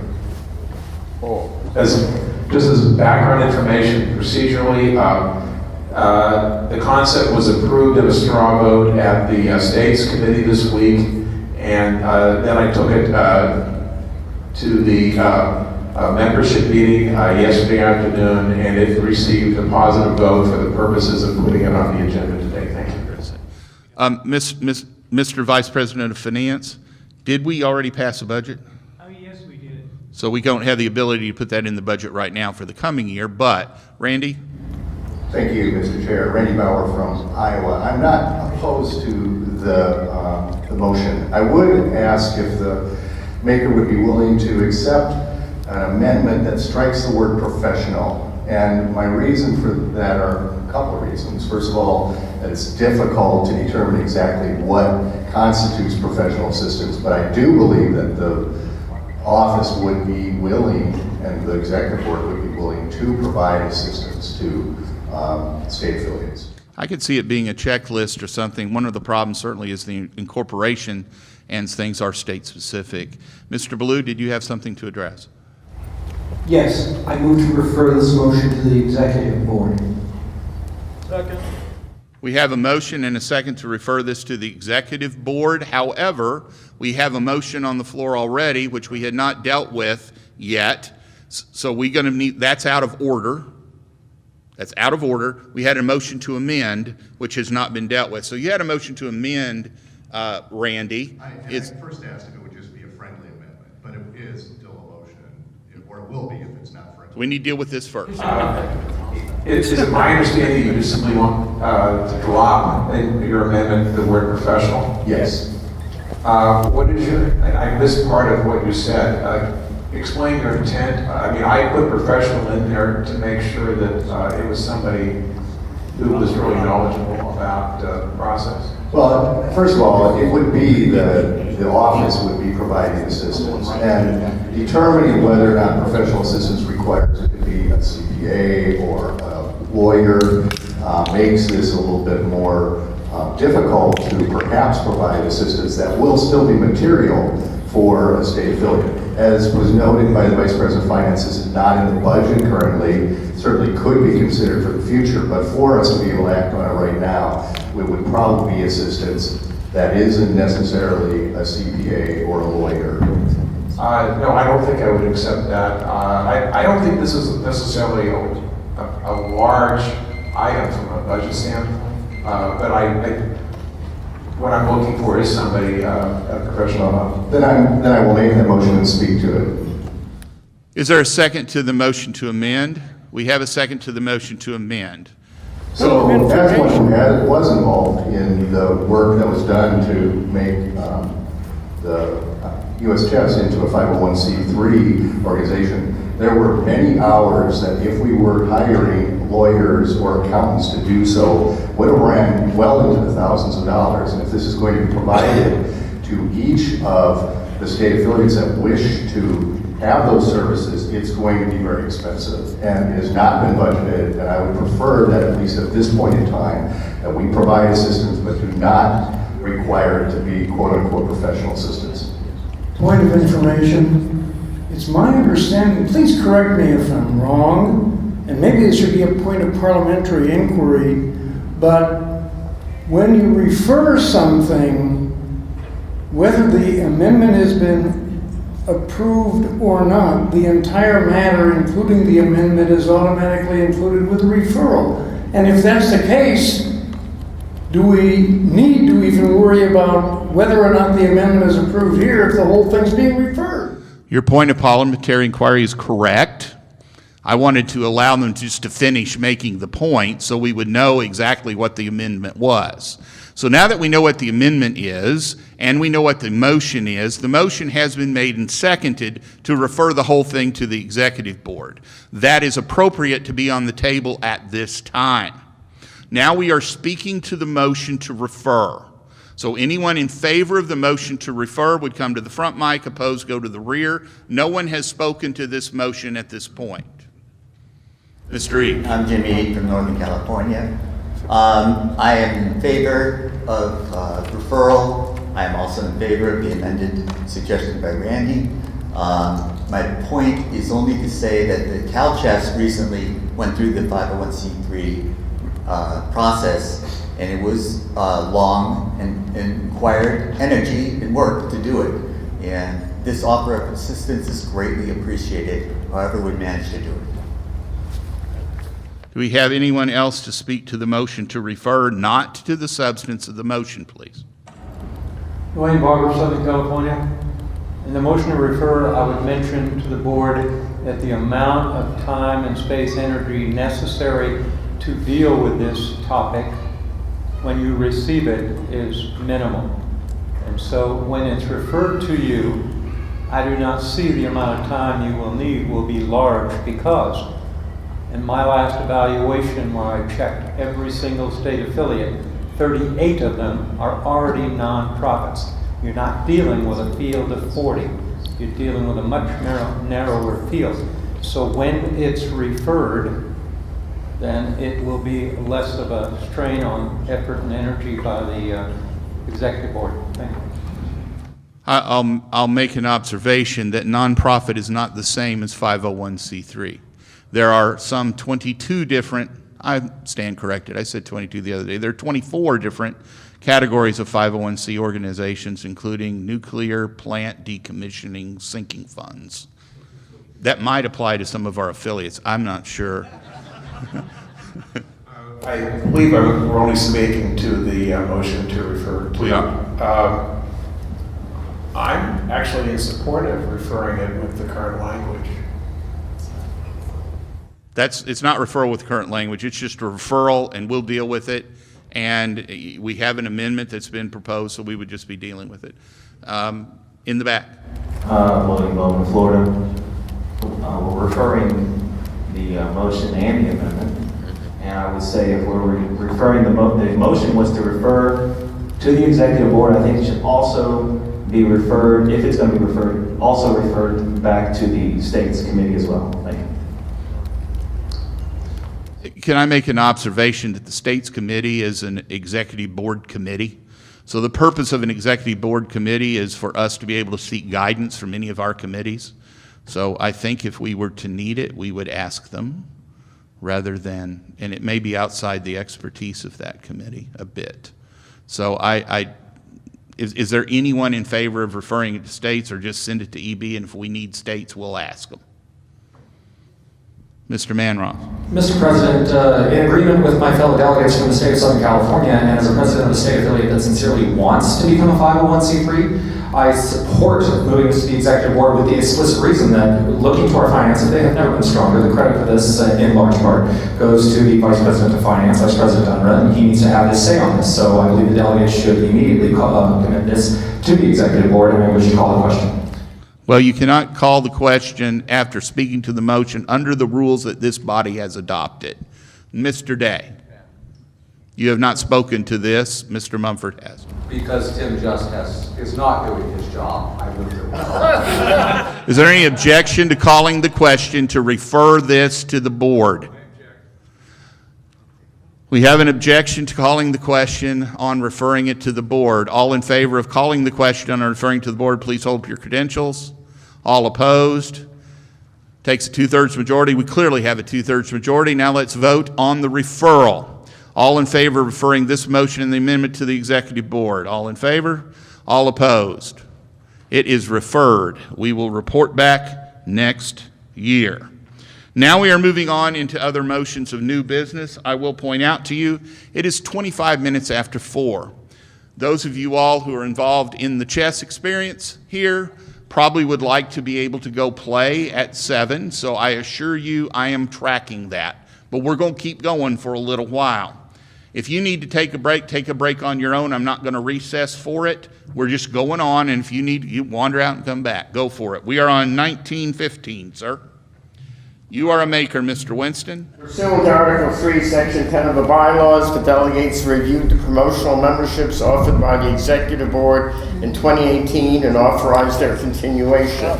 We got in our packet a list of a promotional memberships report, and added to that was, as the President pointed out, the 1932 resolution passed by the Executive Board dealing with the prison promotional memberships. So I think this has been satisfied, and I'm hoping I get a second and we pass this quickly. Second. Does anyone wish to speak to this motion?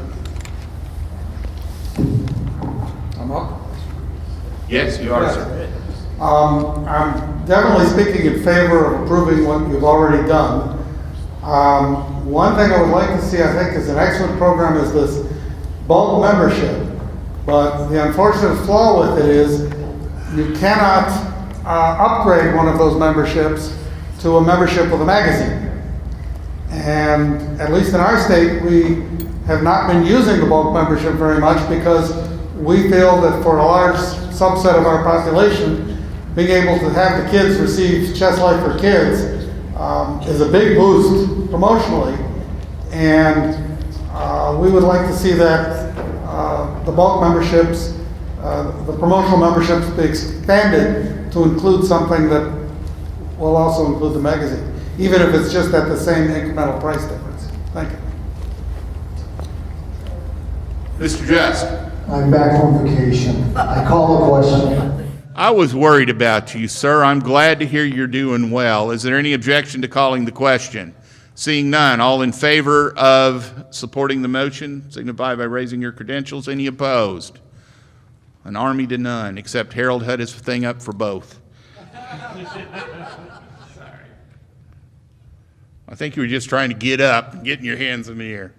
Okay, we are moving on to 1916. Mr. Winston. Delegates reviewed the financial information about expenditures, the status of funds in the Players Health and Benefit Fund, and approved a report on those items, report required by DM 1151. On page 54, there's a report, which I think is adequate. And again, I hope I get a second and we can quickly vote on this. Second. Are there any comment? Mr. Vice President for Finance, I think you had a quick one. Yes, I do. The professional players benefit and health fund, there were no withdrawals this year, and I want to talk to that. Plus, parts of the fund are now in with the reserve fund in order to increase the return to the fund. Previously, it was basically in a CD. The CD was at the bank, but the CD was also securing our line of credit. It seems silly for us to be required to keep this in a CD, which was paying basically zero, in order to maintain a line of credit we didn't need. And it was a confliction between the two purposes. So we get rid of that, we free it up for liquidity for the fund, and then we started investing it a little more advantageously. It is still in, as Chuck mentioned at length the other day, the reserve fund is in near cash equivalents and bond equivalents, and it's not fluctuating. It's not subject to much market fluctuation. It is subject to a little bit of interest rate fluctuation, but most of those things have hard dates on them. So, you know, if it fluctuates and you're going to get your money in 4 months anyway, who cares? We have good liquidity. Yeah. 3 days we can, if there's a need for the money, 3 days we get it. Seeing no other comments, all in favor of this motion, raise your credentials. Any opposed? Motion passes. An army to none. Now we are on page 6, and we are on motion 1917. Mr. Winston. All right, and I do have a slight correction. It should properly read, amend the final sentence of Article 2, Section 1, and I'm adding the word Section 1 of the bylaws to replace the words, quote, handicapped individuals twice, and, quote, handicapped, unquote, once by individuals with disabilities. And we're talking about what's on page 33, which has Article 2, Section 1. And the sentence in question now reads, U.S. Chess shall encourage and support chess programs for handicapped individuals and the participation of handicapped in chess activity, including where feasible, the expansion of opportunities for meaningful participation by handicapped individuals in all chess competition. Now, this motion results from discussions of the Accessibility Committee, and I give credit to Janelle Losoff, I think, for bringing this to the attention of me and to Alan Priest, and we're all co-sponsoring it with her. So it doesn't need a second since it has 3 sponsors. That's correct. Do we have anyone who wishes to speak to the motion? Mr. Manella, you're at the opposed mic. Just a point of information. Certainly we don't want to insult any of our members, but I've been informed.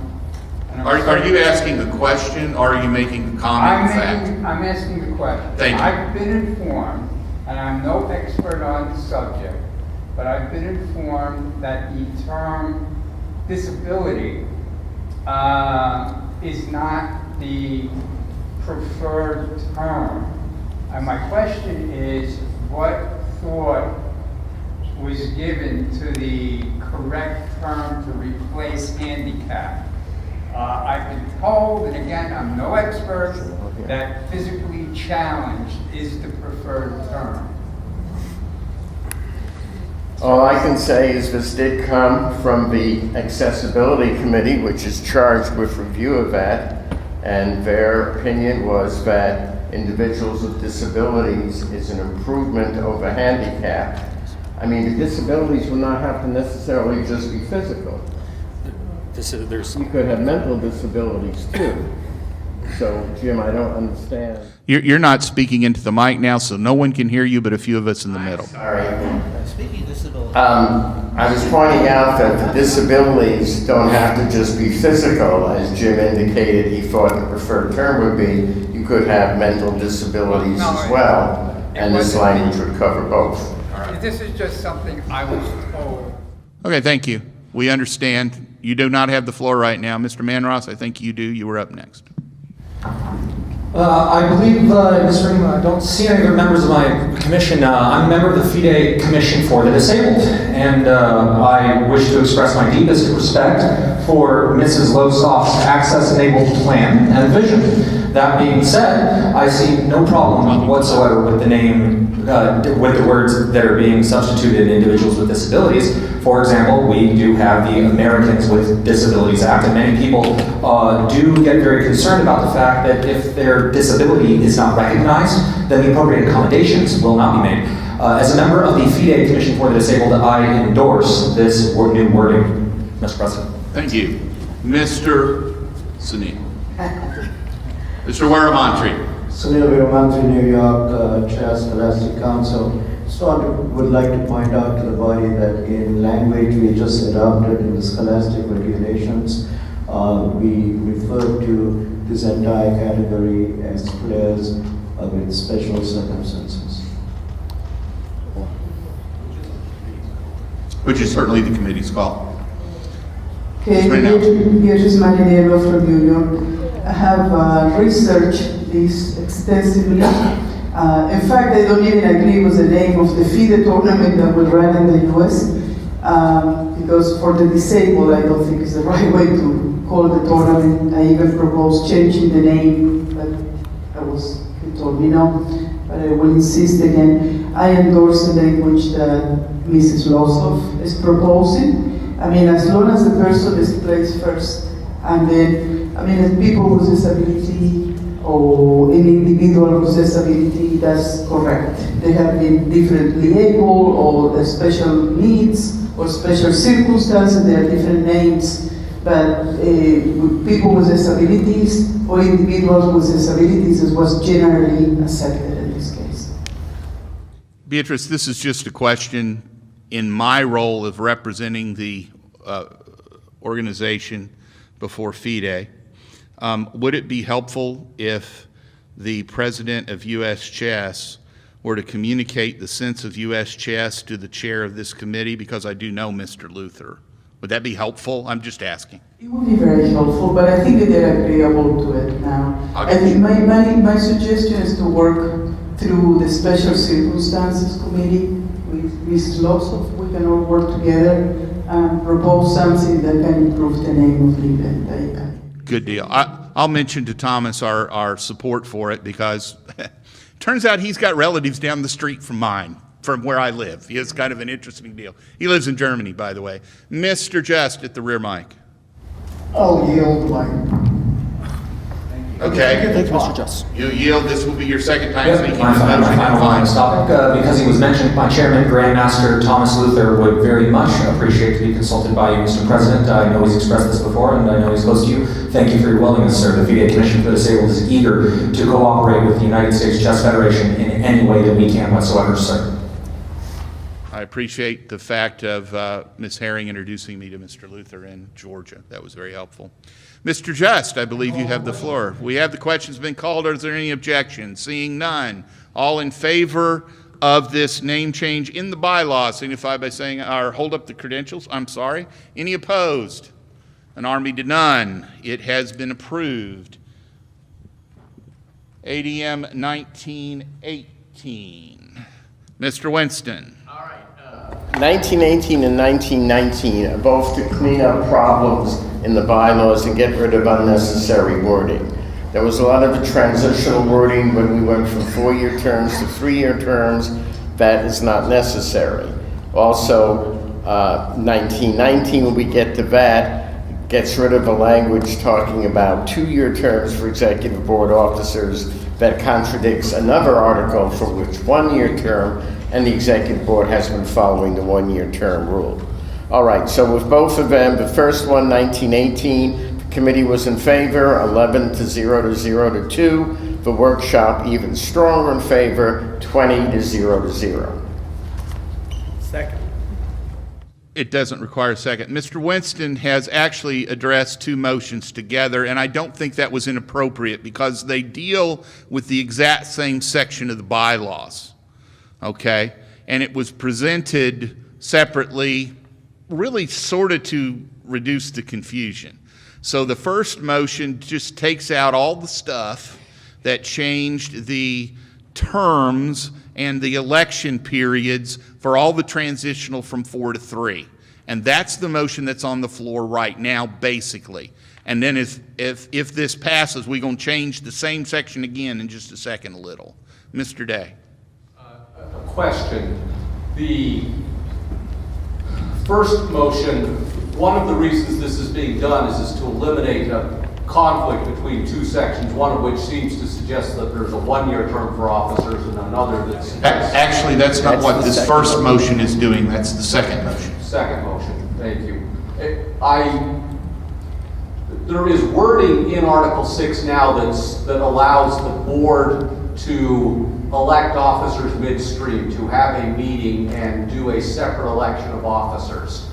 Is there a reason that that language is not being added to 7, and is there concern about a potential inconsistency there? Actually, not on my part. The term is what it is. If the board got together and wanted to change, they can. I mean, a majority can flip that around if they really want to. And that's what the language provides you in Section 6, which still provides a term. Right now, but that's not the first issue. We probably would better be dealing with that in the second motion. The first motion gets rid of the transitional language. Is there any question about that or comment on that?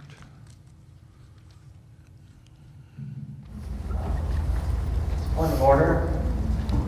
Yes. This is Chris Kim from Maryland. Just the last sentence of the ADM, it says, no person shall serve as USCF president for more than 4 consecutive years. Was that because that time with when the terms were 4 years? Because now we're dealing with 3-year terms, and that means that you would, for certain periods, that you can have someone not serve because their term is up, because of 4-year, 3-year language here. No, the term is 1 year at a time. What it's saying is you can serve for no more than 4 years consecutively. So, when President Herring had served as president for 4 years and still had another year on her term, then she was not eligible to be the president that year. I am term limited. For some of you all, it'll be a relief that I'll be off the board next August. I certainly can't serve as president past that. even if I were elected to a 2-year term, because I won't be on the board at that point. Mr. Blue? Just to clarify for the delegates, the language in question, we had switched from 4-year terms, biannual elections, to 3-year terms, annual elections. That meant that for some time we had an overlap of board members with 4-year terms, board members with 3-year terms. The language in question simply clarified what would happen in those years during the overlap. At this point in the cycle, we have been on 3 years for a while. We may have actually gone through a couple of cycles of 3-year terms. This language is just plain obsolete. Any other comments? Seeing none, all in favor of the change as proposed, signify by holding up your credentials. All opposed. That motion passes an army to none. Motion 1919, and Mr. Day, you may want to address this here now. 1919, Mr. Winston. All right, so this would delete the obsolete sentence that says the terms of the executive board shall commence at their first meeting, which immediately follows the annual meeting, and shall continue for 2 years, except the term of an officer who leaves the board after 1 year would expire. The practice we followed has been the elections are for 1 year, and that's what Article 6, Section 6 provides. The committee supported this 11-1-1 to 0. The workshop was overwhelming, 23 yes, 0 no, 1 abstention. So, what this would do then is conform the terms between the two periods of 1 year. As Mr. Day has pointed out, there is a provision in Section 6 of the bylaws, which is at the top of page 37. Section 6 of the bylaws says the term of each member shall be for 1 year, except that upon a vote of 2/3 of its membership, the executive board may at any time meet in person or by teleconference and elect new officers.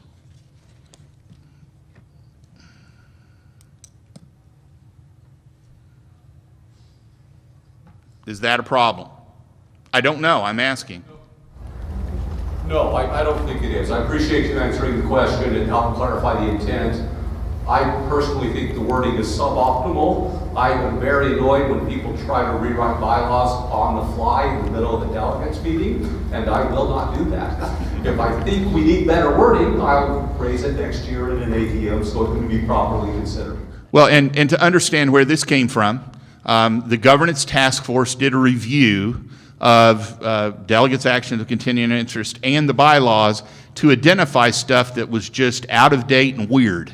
And so, well, maybe not weird because there's still some weird stuff in there, but out of date and contradictory. And so we were just trying to resolve the conflict.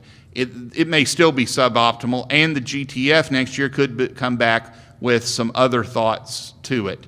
The principle, I think, is good. You know, if 2/3 of the body wants to change the officers, you know, they ought to. They should not be led by people they don't want to be. All right, thank you.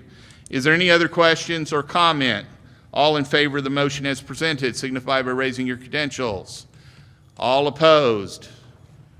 Harold's opposed and affirmed, but I think he really meant he was in favor, so that passed an army to nothing. Okay, let's move on to 1920. This is still coming out of some comments in the GTF. All right, it amends Article 6, Section 3 to remove the requirement to make printed copies of EB minutes available on request.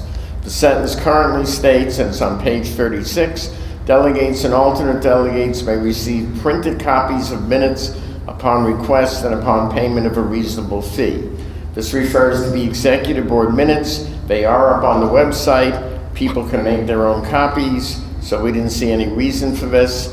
The committee endorsed it 11-1 to 1. The workshop, even a bigger vote, 23-0, 1 abstention. So as a practical matter right now, you can call up the office, say, send me the minutes. They'll say that'll cost you $45 or $4 or whatever the executive director sets as a reasonable fee, and they'll mail it to you. In practicality, if you call up, they say, here's where the link is on the website. That's what happens. So, is there any comment on this motion? Seeing none, all in favor signify by holding up your credentials. That's a whole bunch of y'all. Any opposed? It passes an army to none. Mr. Winston, you and I did good, didn't we? We're on 1921. All right, this is ADM 1921, and it would remove the last sentences in Article 6, Section 6, and Article 7, Section 1, rather revise them, and they're on pages 37 and 39, to read, the Executive Board can elect one of its members as Secretary or designate a person to fulfill the functions of Secretary. If we go back in the past, the EB elected one of its people as Secretary, but then they switched to appoint someone as Secretary, like someone from the office, but the feeling was, why not give the Executive Board the option? The committee approved it 12-1, and the workshop approved it 24-0 with 2 abstentions. Mr. Chairman, what was the rationale for appointment of a secretary? Predates me. Prior to my seat in this role as secretary, Mr. Hall, the executive director, was secretary of the board previously to me, elected or appointed, I'm not sure what it was since I wasn't on the board at the time, Mr. Hall as the secretary of the organization. And what this simply does is give us the ability to either elect one of our members or appoint somebody else. We need to appoint Fred. Yeah, he's voting for Fred. Okay. Any other comments? All in favor of this motion signify by holding up your credentials. That's a whole bunch of y'all. Anybody opposed? An army to none once again. And I'm abstaining. I'm not counting abstentions. He went and said he'd go along with the group as a whole, so that's okay. But I get it. Okay, we are on to 1922, sir. All right, this is a motion that Alan and I have sponsored to repeal delegate action of continuing interest 2. And that's found on page 1 of your DACI packet that was in the folder. And that reads, tournament coordination. The USCF shall exert its influence through offices to coordinate and schedule sanctioned tournaments sponsored by regional or state chess associations. Well, that's just not done anymore. The committee endorsed it 9-0 to 1, 3 saying needs more thought. The workshop, a greater endorsement, 26-0. Are there any comments? Yes.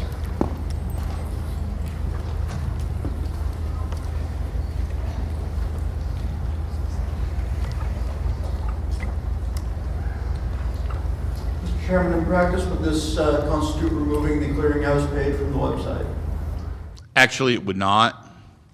What it does is we don't intend to remove that, but it doesn't require us to exert influence, because we don't really know exactly what that means, and there's no or what behind it, as some of you all have said, and we don't have regional vice presidents and regional organizations anymore. So it's antiquated in the way that it does. I will tell you the board has no intention of changing that. And in a practicality, most people are looking at what's happening in their area anyway.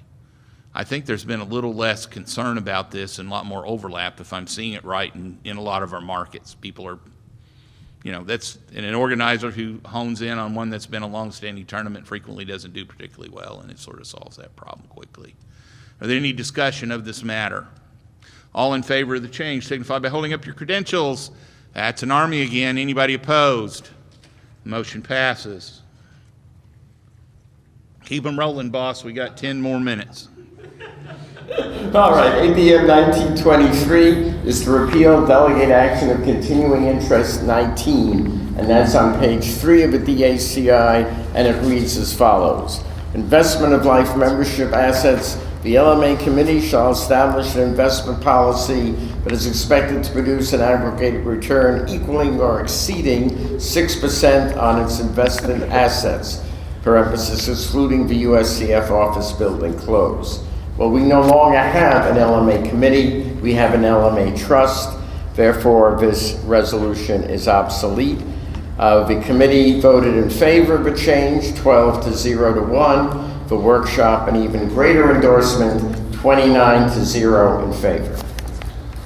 Just as an expression, the LMA trust actually has been working toward that benchmark of 6%. I think it's fair to say, Mr. Vice President for Finance. It does give the LMA trustees the flexibility of setting that rate periodically as market conditions so dictate. But I don't think you're intending to change from trying to hit that 6%.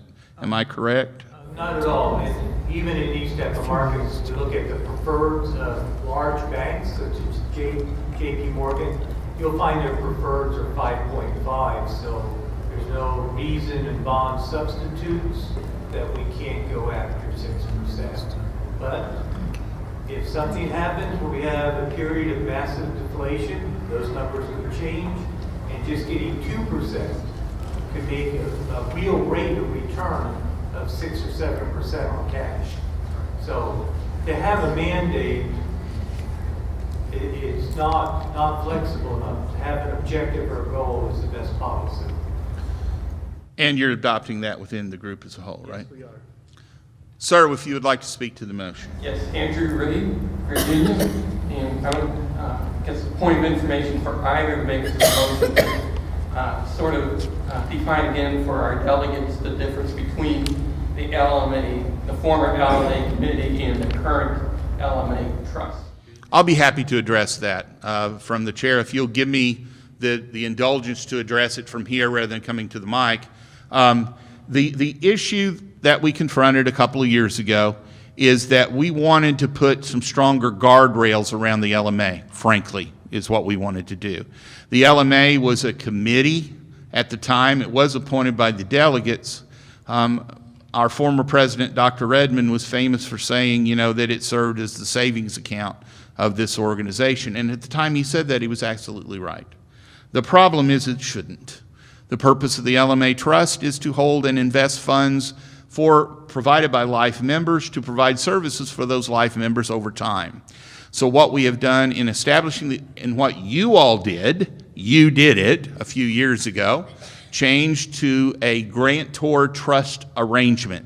So it can be dissolved by the action of this group of delegates if they wish, but it makes those people who are managing the money as trustees fiduciaries to the money.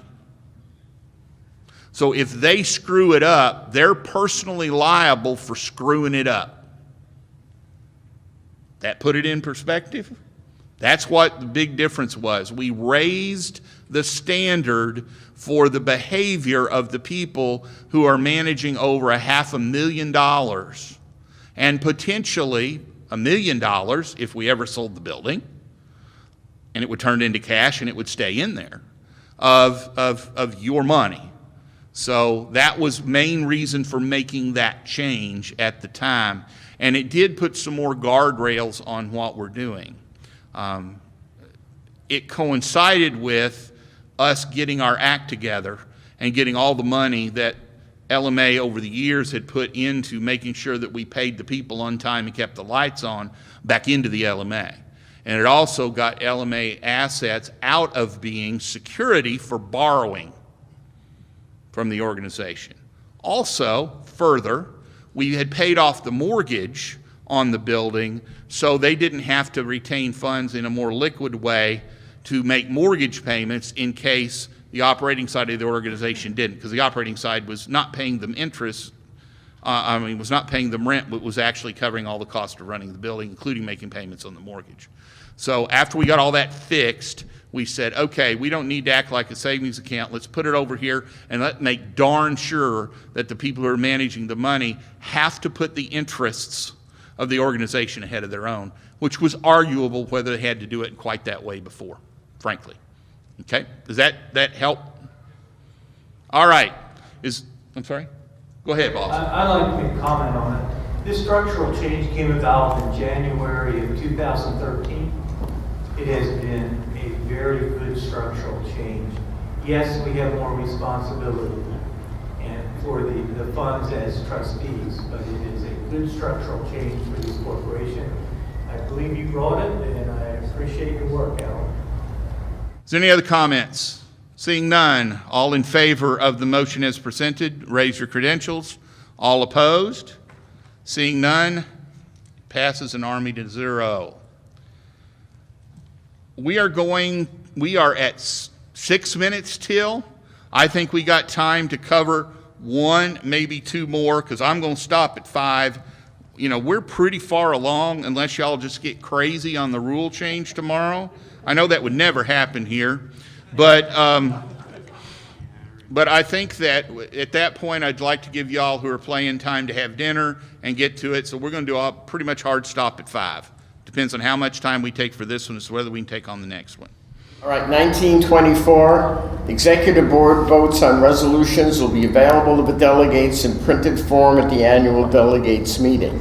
Would be a DACI. Now that was done this year. If they were in the delegates call, the idea is just to make sure this continues. The committee voted in favor 11-2, the workshop 26-0-1. If this passes, I will withdraw 1925 as unnecessary. Call the question. I need it. No, we don't need a second. Right, we just have a motion out there. There's no point in calling the question. We don't have anybody up to speak to it. So, anyone all in favor of this motion signify by holding up your credentials. All opposed? That's approved again, an army to nothing. 1925 has been withdrawn by the maker. We are at 5 minutes till. I honestly think we probably don't have time to deal with 1926. There may be some discussion about that one. So, folks, I really appreciate your attention today and your good-naturedness in the way that we work together. In the political climate that we have in this country today, it's good that we can get people together and disagree and not throw things at each other. So I hope we will continue that tomorrow. The meeting will resume in the morning at 9 o'clock in this exact same room. We are in recess until then.